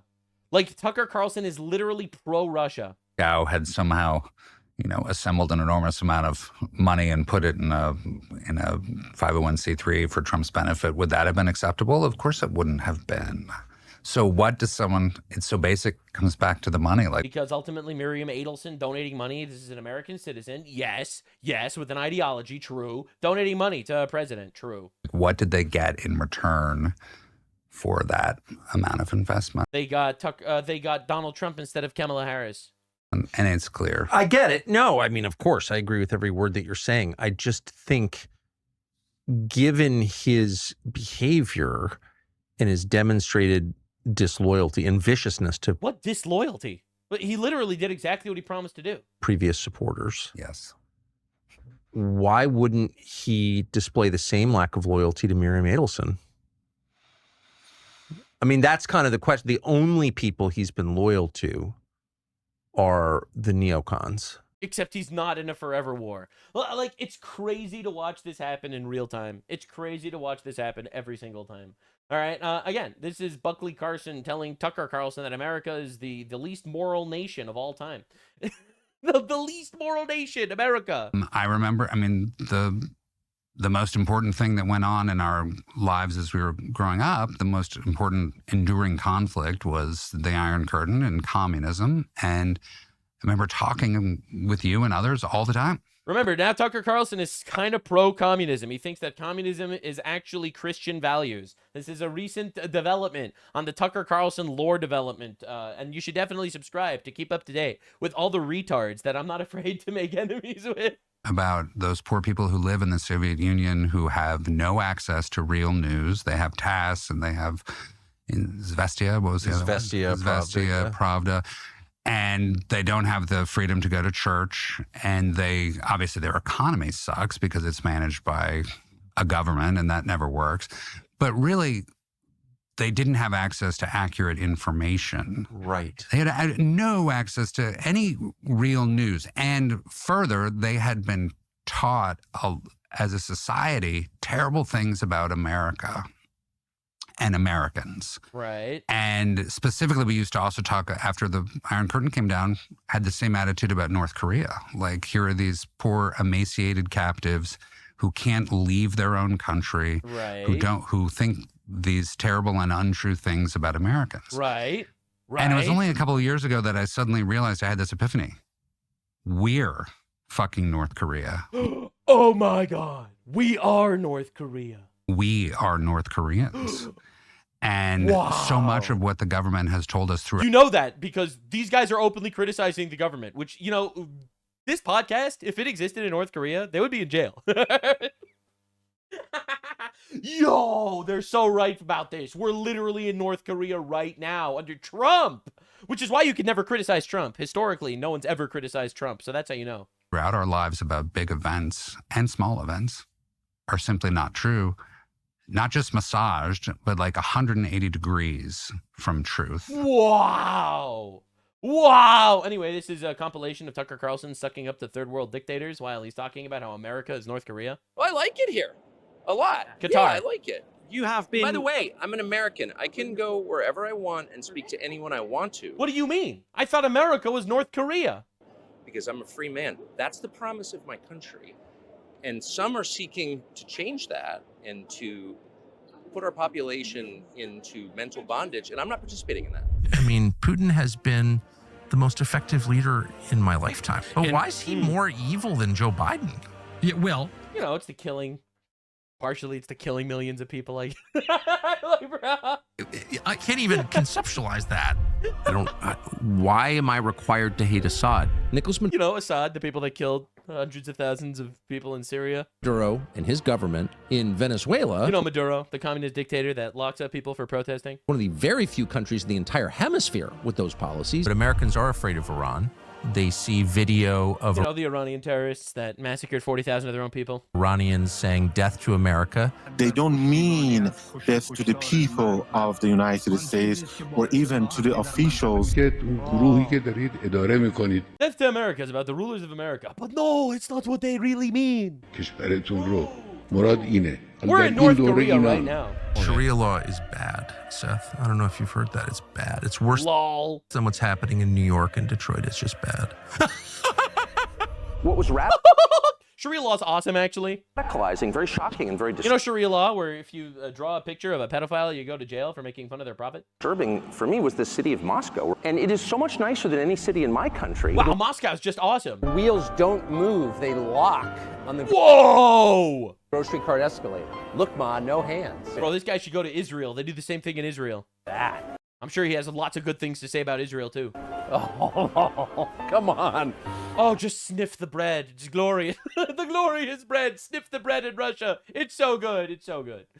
What are we doing here? It is so much cleaner and safer and prettier aesthetically. It's architecture, it's food, it's service than any country, city in the United States. I'm not Muslim. I'm not for Sharia law. On the other hand, compared to what? Compared to Baltimore? He's like, you know what Islam means? Submission. Oh. I don't think I'm against that. I love Islam and submission. Anyway, again, anyway, we get the idea. It keeps going. But this is Tucker Carlson talking about how America's North Korea. Except North Korea is awesome, actually, so I don't even know the complaint. All right? And you got the same thing with all of these guys. This old clip of Megyn Kelly recently resurfaced, and I think it's just so telling. Right? Megyn Kelly, who's supposedly some conservative person who was pro-Trump until it became lucrative to be anti-Trump, who was pro Charlie Kirk until it was lucrative to be who was pro Erica Kirk until it was lucrative to be pro Candace Owens. People with me on stage right now are all transgender kids who want others to know it is possible to transition socially with love and support and acceptance within a family and a community. This is your conservative talking head, right? This is your conservative girl boss? We hope to communicate by sharing our story with you and with folks is that this is real. And it's cool. No, it's not, actually. It's fake and it's gay and it's a mental illness. A perfect example of the beauty that happens when a child is loved and fully embraced for who they are. Thank you all for sharing your stories. It's an honor to know you. It is beyond time to stand up to the trans lobby that It's not like, oh, I was a brainwashed little 18-year-old girl. Bitch, you were a grown-ass woman, all right? Well, no one is falling for this shtick anymore. And all of these people are like that. It's insane watching it happen. So the new Candace Owens development is honestly insane as well. So this is Michael Farmer, Lord Farmer. This is Candace Owens' father-in-law. Oh my God, this is brutal. All right, in an environment of such heightened anti-Semitism, we are troubled by what appears to be a persistent hyperfixation on Israel. In particular, we are concerned by the casual terms of apartheid and genocide in relation to Israel. Bitch, your daughter-in-law is retarded. This guy's daughter-in-law is the #1 leading voice about talking about how the Jews went back in time to kill Charlie Kirk. We can't, this is diabolical. Your father-in-law is doing this. So as we all know, currently Candace Owens is in some massive campaign in a giant, not only talking about how Sumerian, ancient Egyptian, Jewish time travelers are going back in time to kill Charlie Kirk, but also get in the middle of a lawsuit with Macron, right? Because saying that Macron's wife is secretly a dude and has a penis and shit. Donald Trump even called her out for that one, which is pretty diabolical. He even included in his glorious tweet over here, which will be remembered for eternity, you know, over here, Candace Owens is gay and retarded. Crazy Candace, who accuses highly respected First Lady of France of being a man when she is not, and will hopefully win lots of money in the ongoing lawsuit. Actually, to me, the First Lady of France is far more beautiful than Candace. In fact, it's not even close. Oh my God, what did he mean by this? What did he mean by this? Well, it turns out the lawsuit is even more interesting because Candace Owens hired an all-Jewish Zionist legal team. Exposed over here by Laura Loomer. I don't know anything about her aside from her crashing out on the timeline every time. But Candace Owens has hired a nearly all-Zionist Jewish legal team and law firm that once employed the former ambassador to Israel to represent her in the defamation lawsuit against Brigitte Macron. Oh my God, dude! That's brutal! She spends every episode of her show attacking Erica Kirk and Jewish people and Israel. However, her entire law team is Jews! Pro-Israel Jews! Oh my God, dude. This is brutal. Absolutely brutal. Holy fucking shit. I mean, honestly, though, like, do you blame her? She wants to win. Obviously, she wants to get Jewish lawyers. But like, bro, this person who notably sued Harvard, right? I'm pretty sure this guy also sued Harvard for anti-Semitism. Like, this dude is way more of like a woke Zionist guy than I am, that's for sure. So this dude is going out there suing colleges for anti-Semitism. Oh my God. And Candace Owens picked this guy up to be her actual lawyer to defend herself from Emmanuel Macron. This is just absolute cinema. Every single one of these guys. I'm telling you, man, there's something with Donald Trump. God really, I think, is on Trump's side. I'm just saying. All right, a bullet misses him. They try to assassinate him. The bullet hits his ear and whizzes past him. All right, somehow the stock market is totally fine, even though we're at war with Iran. Somehow Iran is capitulating. Somehow all of Iranians' leaders are dying. Somehow the tariffs worked. Somehow everything seems to be working under Trump. I don't even understand, man. I don't understand. And here's the thing. I'm not like even fully Trump dick rider and everything. I think Trump is has failed us on the mass deportations, which I think is one of the most important and pivotal issues in our entire culture. Trump promised mass deportations. I want millions to go. Millions must go. And Trump is not delivering on that. And I criticize him endlessly for shit like that. However, things just keep coming up Trump. I don't understand it. Trump calls these 4 guys out. They all get exposed for being like anti-American, complete dipshit, retard, hypocrites. It's just glorious watching it. I don't understand. I understand now how Trump managed to bankrupt a casino. You know, I used to be like, it's cope. No, I understand it now. All right, just God is just putting Trump W's in his lap for some reason. I don't know how, but it's crazy to watch it happen. Now, as I mentioned, one of my major criticisms of Trump is the deportation thing. It is really bad, okay? We need to deport a lot more people. Now, don't get me wrong, deportations are happening, and it's like, oh, we deported 1 million. Oh, that's great. What about the other 29 million that you promised to deport? All right, what about the millions of citizens that need to be denaturalized immediately so that we can remove them ASAP? All right, what about those guys? All right, I really feel like this entire conversation is kind of like taking a shelf, and I'm really upset about that. My major complaint about the Iran war is not that we're blowing up terrorists. Blowing up terrorists is awesome, actually. A lot of people have the gay opinion of, no, actually, we shouldn't blow up terrorists. No, actually, blowing up terrorists is awesome. Don't get me wrong. I don't want you to think that I'm a huge pussy for what I'm about to say. But my biggest complaint is I feel like not enough actual focus is being put on the goat rapists in our country that we need to be deporting.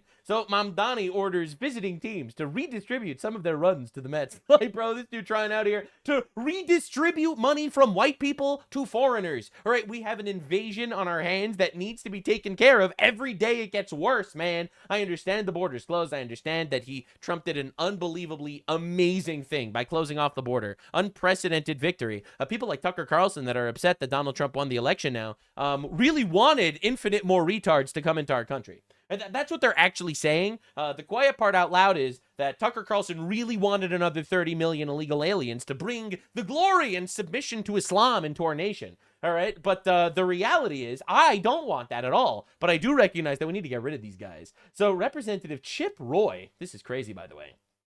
Chip Roy is introducing the Mamdani Act in Congress to deport and denaturalize foreign nationals who advocate or have ties to Islamist, socialist, communist, or Chinese Communist Party ideologies.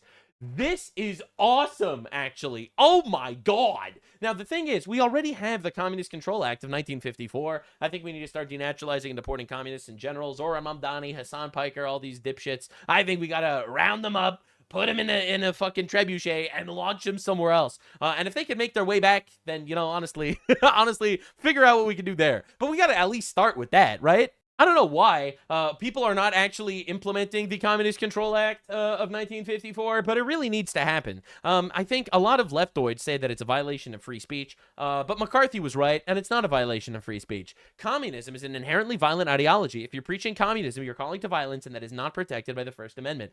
Communism is not protected by the First Amendment. Do you hear me? All right? You have been sold a lie by the libtard dipshits that thinks it's an acceptable route. It is not acceptable. It is antithetical to our values, our belief system, and the Bible. All right, and these dipshits have to go. All right, so I'm really glad that people are focusing on it, but I really wish people would, you know, we have existing laws. All right, just fucking get rid of them, man, please. All right, just to understand the Wakanda that the Democrats are trying to introduce to our nation. This is an intro to the Democrat convention in Minnesota.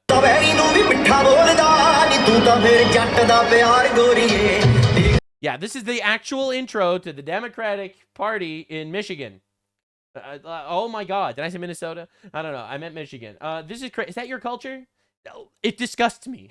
Your culture fucking sucks, actually. Nux, how could you say that their culture sucks? I don't know, man. I'll take cultures that don't rape goats over cultures that do rape goats. And before you call me racist, just note that there was an Afghan migrant in France just arrested for the mass rape of goats. All right, just make this clear. It's a thing that happens. It's a problem. Look how crazy this is. Is that your culture, right? And then the responses are just like, oh my God. Oh my God. What an openly racist thing to type. Yes, it's so racist for me to dislike cultures that are shittier cultures than mine. My culture's better. I know you're going to say that, oh my God, that's racist. But my stance is simple. I don't actually care what you call it. Yeah, I gargle shit, brush my teeth with sticks, rape goats, and sell children into sex slavery. But how dare you criticize my culture? That's racism. Yeah, all right. So anyway, just get a load of the H-1B visa cops in New York. All right, so we understand when the inevitable communist revolution happens here, because that's what we're leading to, it seems. And everyone is calling for our guns to get taken away, which is, we're moving towards that direction if the left actually wins, which is stuff that Tucker Carlson wants. For example, you know, the dipshits, the retards, we import inbred dumb fucks into our country, and then they try to take away our rights and guns. All right, so understand that when your guns get taken from you in New York, it's foreigners that are going to take your guns. I'm not with you. I'm in a job. But he's doing the job. In a job, ma'am. He's doing the job, sir. I have to protect my family. What is this courtesy? Where's your courtesy? I'm a senior citizen. He's on the job. I said wait. He is on the job. When I finish, I help you. Senior lady, I don't give a fuck about you. You think we don't care about senior ladies in my culture? My culture doesn't give a shit, actually, about you. Don't worry, lady. Don't worry. He is on the job. We need two cops to stand here and do nothing together while we take the taxpayer dollars and also your guns. Does your mayor know this? Ma'am, it's on the Because you're mayor. Ma'am, I have a camera here that shows you Karening at me, okay? I have camera. I have protection from retards in government. I get tax dollars. Sorry, bitch. This how it works. I don't make the rules. And before people compliment me on my Canadian accent, let me just tell you, I practice it tremendously. It comes with a side dish of head bobbing to make you understand that I am an ethnic Canadian. I'm in a job. He's on the job. There's two of you. Okay. My job is to stand there. Two people for one guy? Ridiculous. I just have one question. One little simple question. If he hit, who protect? You protect him? Oh, you think he's gonna hit I have to protect him. you? Of course. Oh my God, I don't believe. Only in New York City, they think this young guy is gonna hit them. He has skinny ass white dude. Shorts on, a bag. He came from shopping. And I'm a senior citizen. Ma'am, you are I am a senior citizen. I need help. That's right. Antifa terrorists throwing bricks at cops trying to stop them from arresting pedophiles. That's okay. We don't mind at all. Senior citizen asking a police a question. Oh my God. That is a miscarriage of justice. That is truly uncalled for. Anyway, just understand, bro. We have these cops can't even fucking speak English, bro. Oh my God. And they're in our country and it's just sad, man. Meanwhile, this is the person that was supposed to run for ran for president last time. She did a whole rally yesterday, which went pretty well. Oh, because of high level of character, which is to say I must conduct myself in a way that I honor the ancestors and all who have sacrificed before me. And so I will vote because it is my duty for all that paved the path for me to be here. But they count on that. She drunk as fuck, man. Oh my God. And it's every day with these people. All right. So again, this is a pastor, a libtard pastor. I'm of the opinion that we need a third testament because the Bible has become problematic. What? Oh my God. You are the problematic one, okay? The word of God is it's just wrong. I know better. I'm a lesbian pastor and I'm bald. This is a bishop, man. All right. These people are coming in here to subvert your faith and destroy you. All right. Now, not all faiths are like that, though. This is Mohammed Abdu. He was just invited to speak to NYU students tomorrow. Isn't that beautiful? So that's today. So today he will be giving a speech at NYU. Well, let's hear what he has to say. Let's see why they gave this prestigious spot to this guy. Let us be a threat. Let us be a threat, he says. He probably means it in a metaphorical sense. Let us fulfill that threat. And you know what I mean? With all that it entails, with a full blunt force. Let us engage in jihad. And there are rules to jihad. Listen, man, when he says let us engage in jihad, he probably means it peacefully. And Muslims, you know that Allah has commanded us with rules. We don't engage in wanton violence, but we don't accept the negative peace either. Aaron Bushnell, that sibling that engaged in the assassination of 2 Zionists. God bless him. He's talking about the dipshit socialist retard who murdered 2 Israeli Christians in Washington, D.C. And then he said, God bless him. Took action. Because he took action. So this guy is now giving a speech today in NYU. Isn't this crazy, bro? Be a threat. Yes, you must wage jihad. Yeah. So this guy's obviously awesome. Love that. Isn't that great? So, bro, we got HASAN speaking in Yale. We got this dipshit speaking in NYU. And we wonder why. We're producing radical dipshits and groomed retards from colleges. I wonder how that happened. Anyway, this is another Democrat lawmaker. This is Stephanie Frisch. I don't even know what the fuck I'm looking at here. Is in charge of elections in Wisconsin Township, Pennsylvania. He complains that he had to travel to Thailand to chop his dick off because it's too expensive in America. This person is counting your votes. For me, I'm a transgender woman who lives in America. I have tried for a very long time to get my bottom surgery, but unfortunately it's been out of my affordability level for a very long time. In America, it's too expensive to cut his penis off in America. He had to cut his penis off in Thailand instead. This person is counting your votes in Pennsylvania. I'm disabled on SSDI. That's right. The government is funding this guy to cut his penis off. And I only get Medicare for my health insurance. I'm grateful to have medical care, but at the end of the day, it's not enough.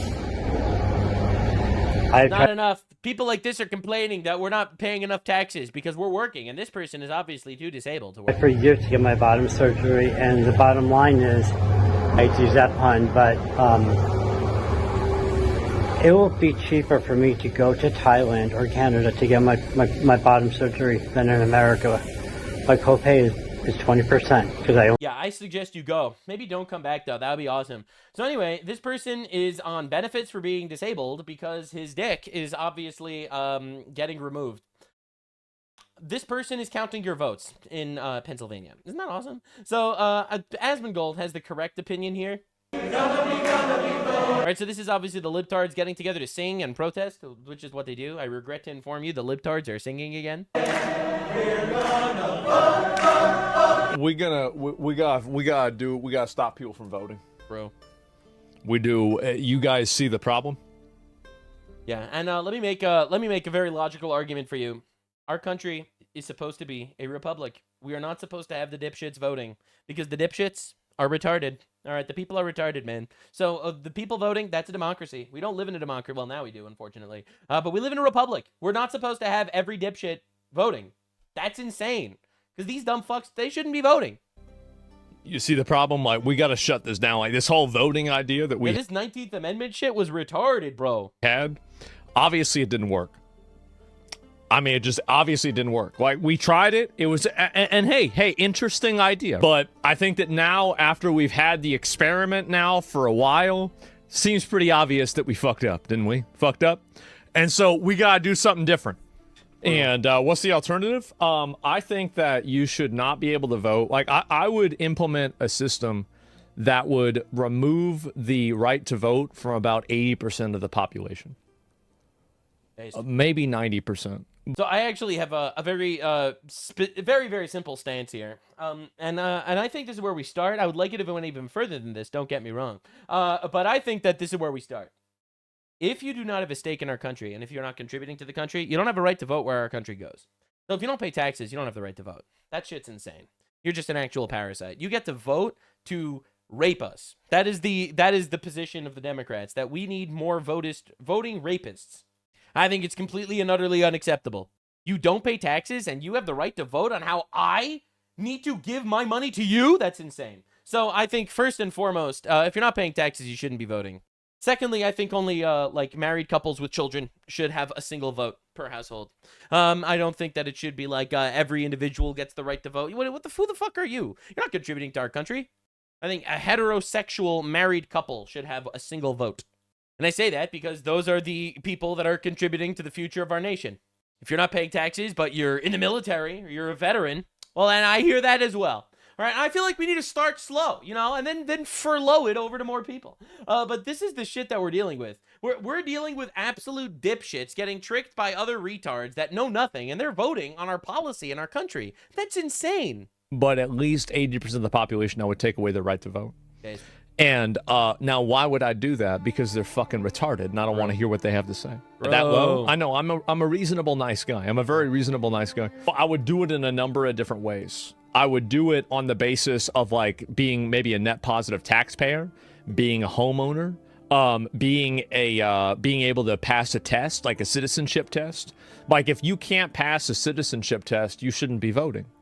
Yeah. So anyway, my stances are similar. I have slightly different qualifications in my fantasy here, but this shit's retarded. And no amount of dipshits telling you, oh, but we all should have equal rights and equal rights. Listen, man, men have to go to the draft and women don't. So therefore, we have a system where women could vote to send men to war. Think about that for a second. How the shit is that fair? So this democracy shit, it's a scam. This equality shit, it's a lie. We're in a republic and we should act like it. And honestly, we're just getting the psyoped retards to vote us into oblivion the way it is right now. All right, so as we see here, this is a nice gay couple, Obama and retard McGoogle over here. They're over here talking about the future of America, indoctrinating children the way that leftists do. And here we have Mahdi Hassan. This is perfect, like an actual trio of dipshits. All right, so Mahdi Hassan, somehow an American.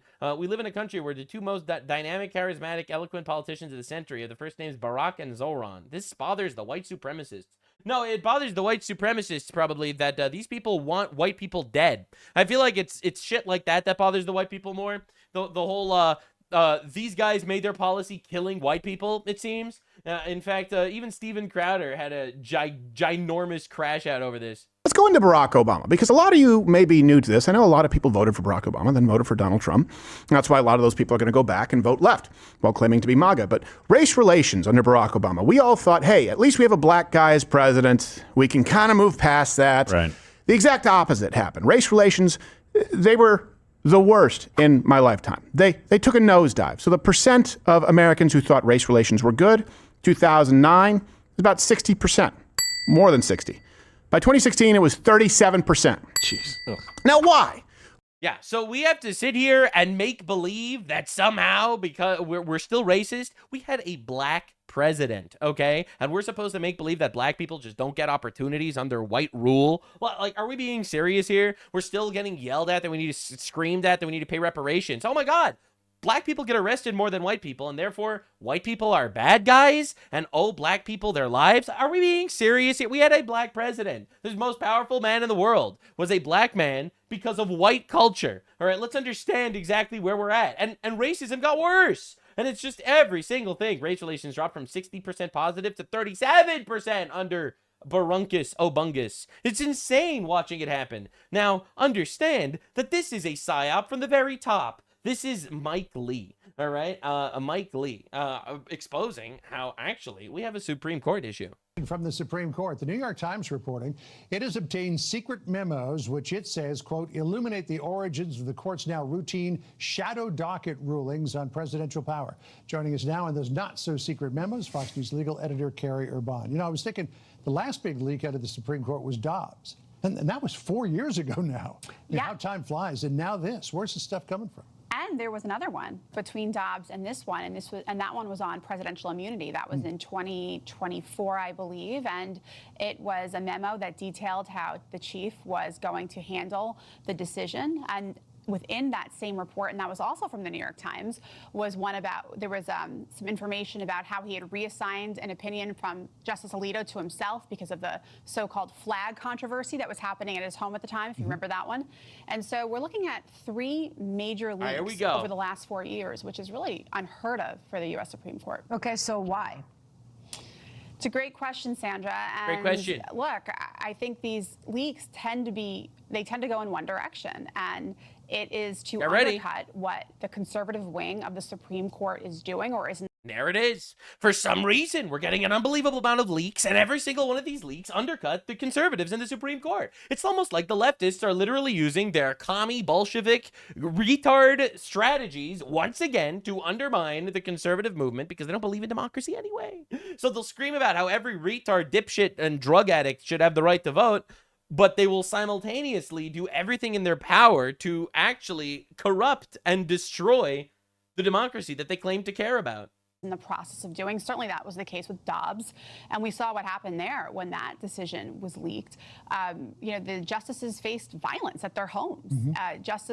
Attorney General Garland, unfortunately, didn't enforce the law at the time that would have stopped the protesters from doing some of the things they were doing around their homes. We remember that time. It was really troubling. It was the same time where that man attempted to murder Justice Brett Kavanaugh. You mean to tell me that leftist politicians and lawmakers are doing everything in their power to make sure that as much violence against right-wing people as possible actually happens? Like, for example, how the Butler, Pennsylvania rally where Trump was almost assassinated was the only rally ever broadcasted by CNN?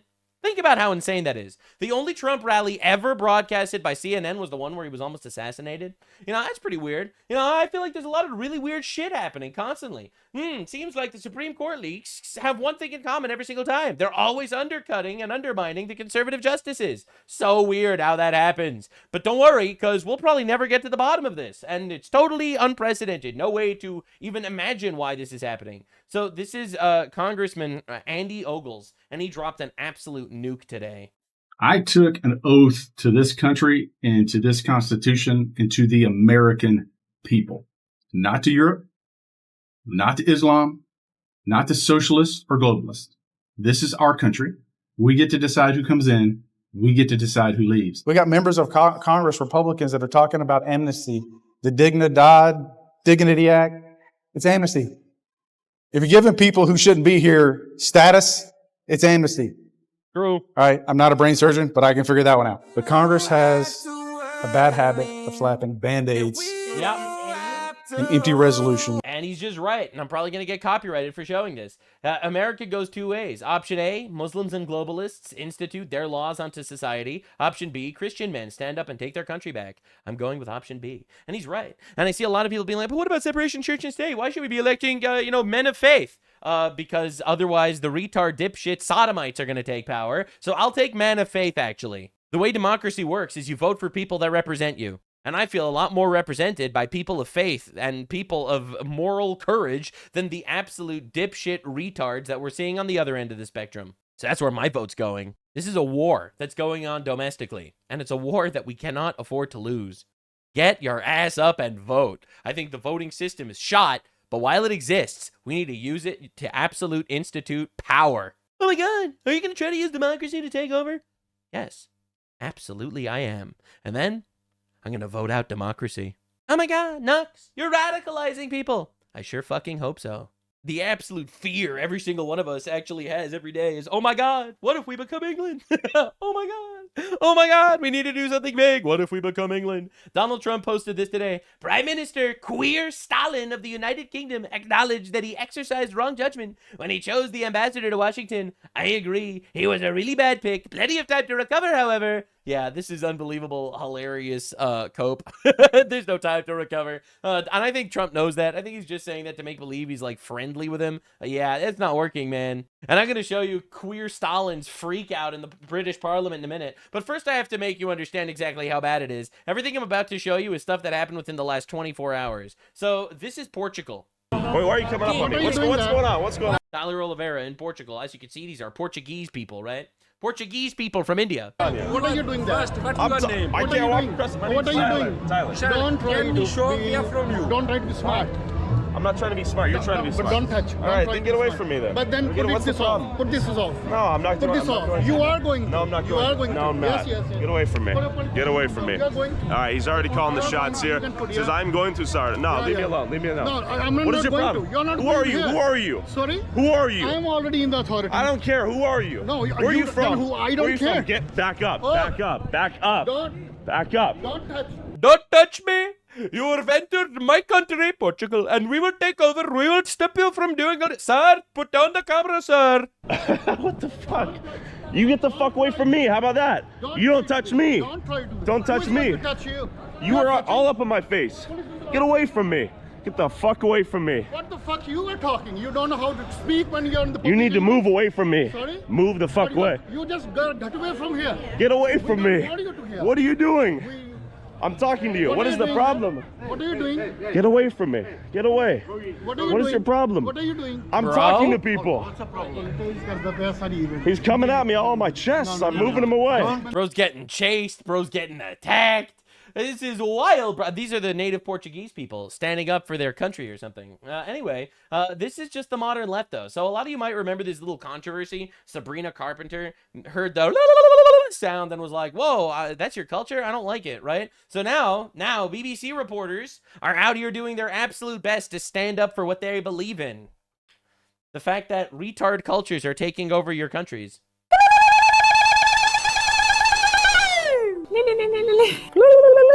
That sound that you heard just then is what an audience member at Sabrina's Coachella set made over the weekend. We'll watch this later. I don't even have the patience right now. I'm gonna save it for when we're gonna make fun of women later. All right, don't worry. Oh my God, this is why my channel was not demonetized. By the way, I am a wholesome man. I am obviously making fun of all genders equally. All right, so this is Ireland. All right, so in Ireland. This is a Muslim coming into Ireland to explain why we need Sharia law, because it's not like Ireland is a Christian nation. Please don't forget that Ireland is not necessarily a Catholic country. Ireland is a secular country, and Catholicism has a huge influence. But Ireland, like Catholicism, even it's a foreign religion. It's not a religion that was invented or that was found here in Ireland. It was. You do realize that Islam is the most colonial religion of all time. Like, what are we even doing here? What are we even talking about? Like, this is like, yes, every country is Islam. Every country should be Islam. Jesus wasn't even crucified in Ireland.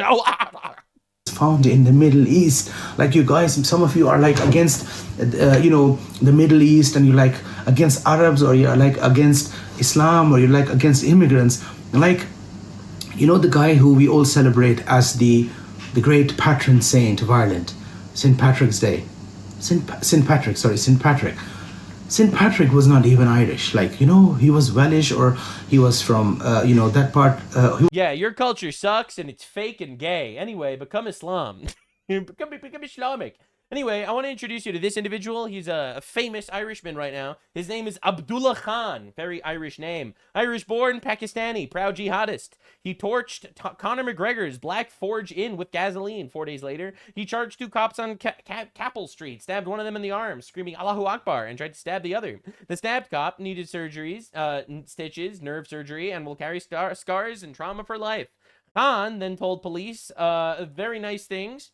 It was a message to Ireland. Stop allowing insults to Muhammad. That's right. How dare you insult Muhammad in Ireland? He said, when it comes to the Prophet, we don't see it as a matter of freedom of speech. Well, that's nice. You should go back to Pakistan, sir. Today, in April 20th, 2026, so this was yesterday, sentencing was adjourned to July 13 for another taxpayer-funded report on the radicalization and post-release supervision. He already pleaded guilty to 8 charges, including 2 terrorist offenses. However, the jihadist confesses holy war on Irish soil. The court delays and prepares to release him with a pat on the head. Ireland, ladies and gentlemen, it's getting conquered. But don't worry, Ireland is fighting back. All right, this is the Irish farmers fighting back against the retard government.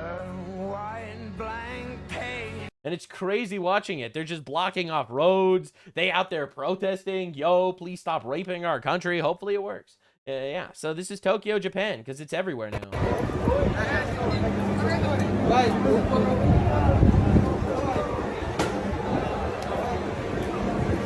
Far-right radicals in Japan. They don't want their country to become a shithole. Crazy.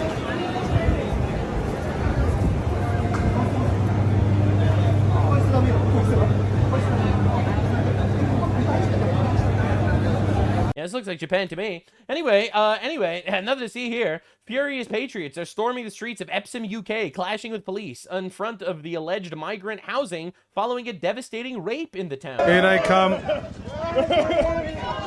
Oh, they've dragged him off the doorstep. Whoa, whoa, whoa! It's going to cause a riot! It's provocation! It's provocation! Don't fall for it!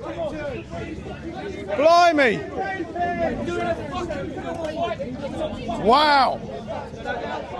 The craziest thing is, imagine being British, all right? You're allowed to get raped. That's not a problem. You're not allowed to protest rape. And you're also constantly getting egged on by the police to try to make you violent so that they could say, look at the far-right violence and squash you down and arrest all of you. And now you'll be felons and you will not be eligible to vote in the next election. It's like, imagine needing to deal with getting raped on one side and literally having zero outlet on the other side, or that just means they're going to dick you over and your country too.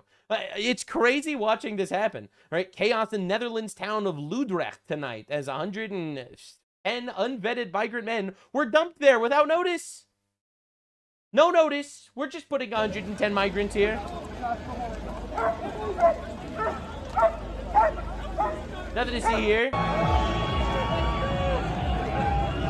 Nothing to see here, just the people rising up against their governments trying to steal your countries. All right, here's a good one. So this is a migrant crashed a car, and the woman tries to help him after he crashes his car. So guess what the migrant does? This is the moment a driver can be seen swerving through traffic and crashing into railings before... Migrant, by the way. ...killing the person who rushed to his aid. Isn't that nice? After being arrested, 24-year-old Chukwemeka Ahanonu... Can you say his name one more time, just because he's British and I like British names? 24-year-old Chukwemeka Ahanonu... Can you say Chukwemeka Ahanono's name one more time, because it's a nice ethnically British name that I like to hear? 24-year-old Chukwemeka Ahanonu...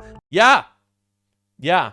...laughed about the incident during his police interview. And you run.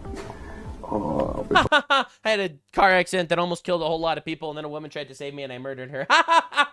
I'm dead. Classic Trichania Akanomo, you know what I'm saying? Classic Chukwuema. No, every single. I can't believe it.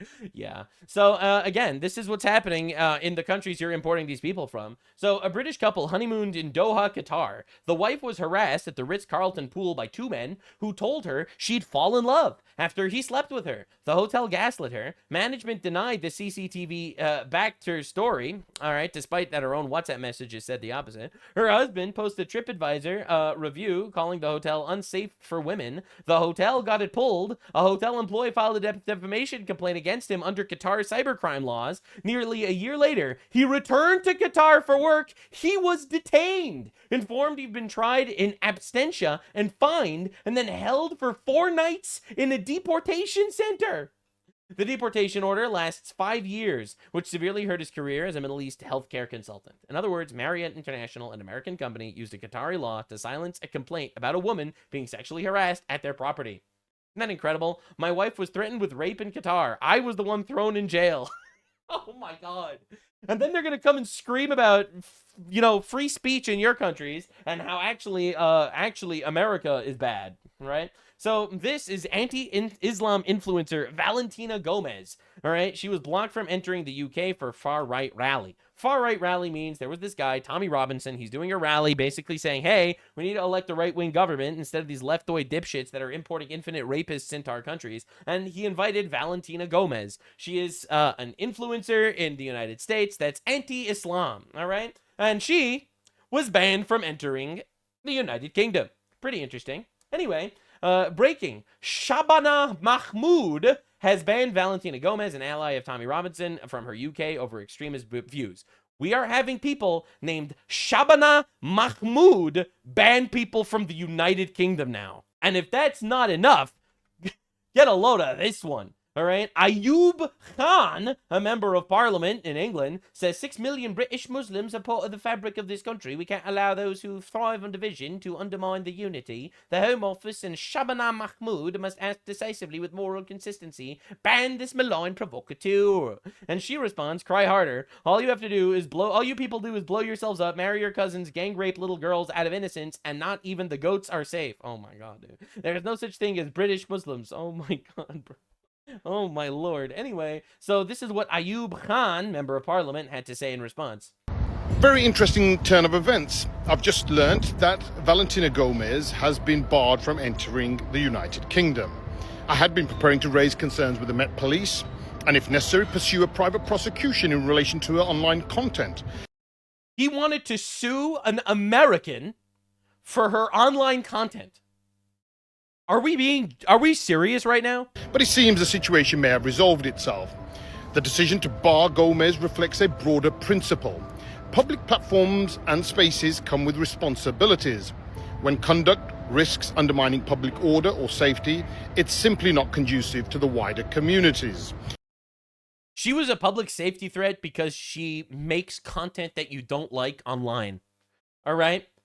But these people are importing infinite rapists from third world countries, and there's no issue. So Valentina Gomez actually had a pretty insane response to this. You know, and I'll be real. I was surprised. I was surprised to hear this response, but damn, she was cooking. I just got put this bitch in a kitchen. She knows how to cook. Wow, that sounds good. Banned from England by a dirty Pakistani Muslim. Oh my fucking God. Because I'm not coming to rape or kill little girls. God fucking damn it. That's brutal. Plan A is for airplane, and since that's no longer an option, we're going to plan B. And plan B is for boats. So I'm going to do exactly what the rapist pedophile Muslims do. I'm going to hop on a boat, get free luxury accommodation, deliver my beautiful speech, my God. And if they dare to arrest me, I guarantee you that the White House will get involved.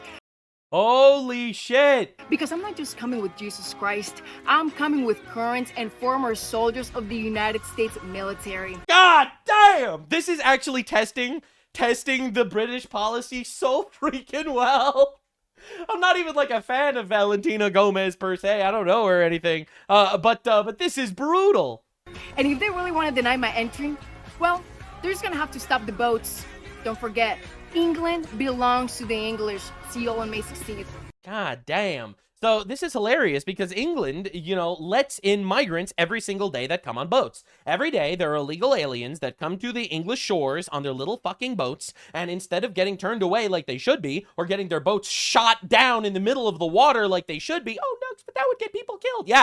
Yeah, don't invade the country next time, fucking bitch. All right, sorry. So anyway, England just opens the borders and literally pays for their hotel stays. They pay for the hotels of illegal aliens that come into their countries on little fucking boats. Little dinky boats. And they get full ass paid government stay. It's honestly unbelievable. It's actually unfathomable shit, I'm not gonna lie. So she is testing that. You will let in an unvetted Pakistani rapist on this little boat. No problem. But are you going to stop me and a bunch of British soldiers doing the exact same thing? Coming in illegally on a little boat? This is honestly testing the policy so fucking well. And a lot of people are like, oh no, but what if she makes an international incident? Oh no. What if she does? I guess we'll have to Maduro queer Stalin after all this gets said and done, because that's crazy. Speaking of, this is queer Stalin getting laughed at in Parliament right now, or yesterday rather, because he's talking about, you know, the Trump tweet saying that your ambassador was a disgrace. He admits it, and then everyone laughs at him. I know many members across the House will find these facts to be incredible.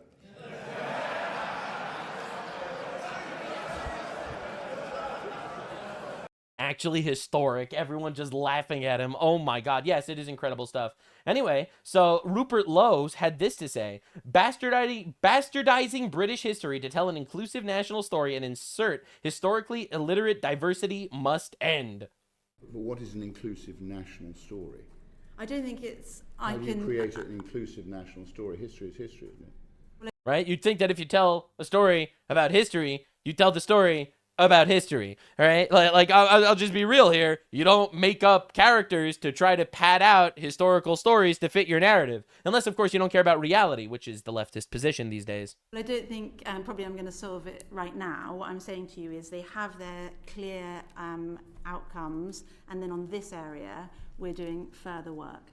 I would be careful not to damage a model which, as you said earlier, is very successful.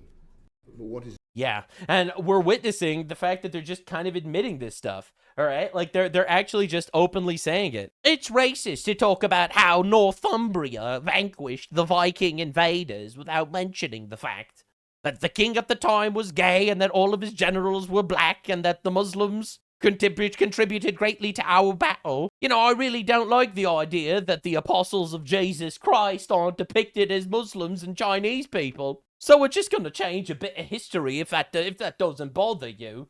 Anyway, people are noticing the fact that importing infinite third world retards does not actually help your country at all. This is Benny Johnson interviewing Brandon Gill. He is a congressman, I'm pretty sure, and he's literally dropping nukes, and he's just right about it, and everyone needs to wake up to this fact. Our culture, I believe, in many ways is superior to other cultures across the globe. It is. Yeah. Acknowledging that our culture is superior, I think, is step one. I would never vote for someone that thinks that our culture is not superior to any other cultures. We've got to recognize... Oh no, it's racist to say that our culture is better. Yeah, I would not vote for anyone that's not at least a little bit racist. Recognize that not all cultures are equal. True. They're not all equally compatible with America's governing framework. True. They're not all equally moral. They're not. True. They don't all have... They have sex slaves in Islamic countries right now. Am I supposed to say that we should import these people so that our culture can be improved by that? Our culture will not be improved if we import people from a culture where they're raping donkeys and children. Equal dignity. And we ought to recognize that bringing in third world countries where some lunatic is grilling a cat in an American park where children... This just happened, by the way, where they caught a migrant that caught a cat and grilled it in public in a park. Grilled it and ate it. Oh my God. It's like, yeah, all cultures are the same. No, they're not. Not all cultures are the same. They're playing around with is a culture that is incompatible with our own. Speaking of incompatibility, sometimes it's important to compare just broad numbers. The average IQ in Haiti is 68. The average IQ, 68 and 67, depending on where the numbers are. I have Grok pulled up here. Between 67 and 68. Average IQ in America is 105. How is that supposed to be compatible? How is that supposed to work?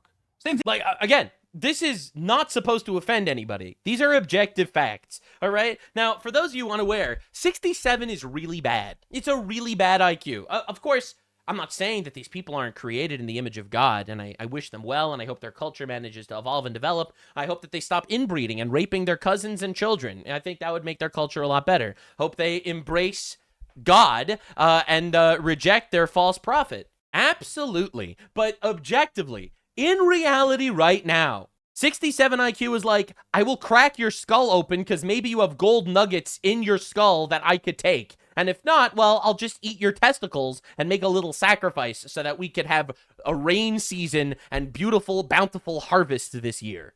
That, not compatible. It's really just not. Same thing with Somalia, by the way. Like, the average IQ in Somalia is, hovers around 70, and that's the threshold that's a high for bar. mentally handicapped, according to most psychological theses here in this country. So, like, how are you supposed to square that, Congressman? Well, that's the problem, and perhaps there's a link between this and between the welfare usages that you see from migrants in many countries, which is that whenever you bring in a population who largely has not really interacted with what we would consider, the modern American world and the modern American economy, you have a very hard time staying afloat, and the result is that they become a net drain on economically on the rest of the society. True. But why should we import people that are a detriment to our culture? This is the correct framework. This is the correct intellectual framework to be had. And it's wild watching all these countries around us just collapse because they don't want to engage with reality because they're too worried about racism. And again, I think this is an offshoot of like the really feminized way conversations are being held, where really your feelings are just more important than the facts. It's like when you engage with these people, you're like, well, statistically, men are taller than women. Oh, yeah, well, I know a really tall woman. All right, dude. Hypothetically, if you didn't eat breakfast this morning, would you be hungry? Well, I did eat breakfast this morning. It's like these people do not want to even engage with reality. But again, these are basic facts that we've got to recognize, and I don't think that think just to use one example is how does importing these populations, given the statistics which you just cited, impact American education? Whenever these are the people who are going to schools with our children, who have to be taught alongside our children, by any measure, I mean, common sense would tell you that this would decrease the quality of education for American children. And that's before we even start talking about people who are speaking foreign languages and having other kinds of cultural issues. You're just objectively right.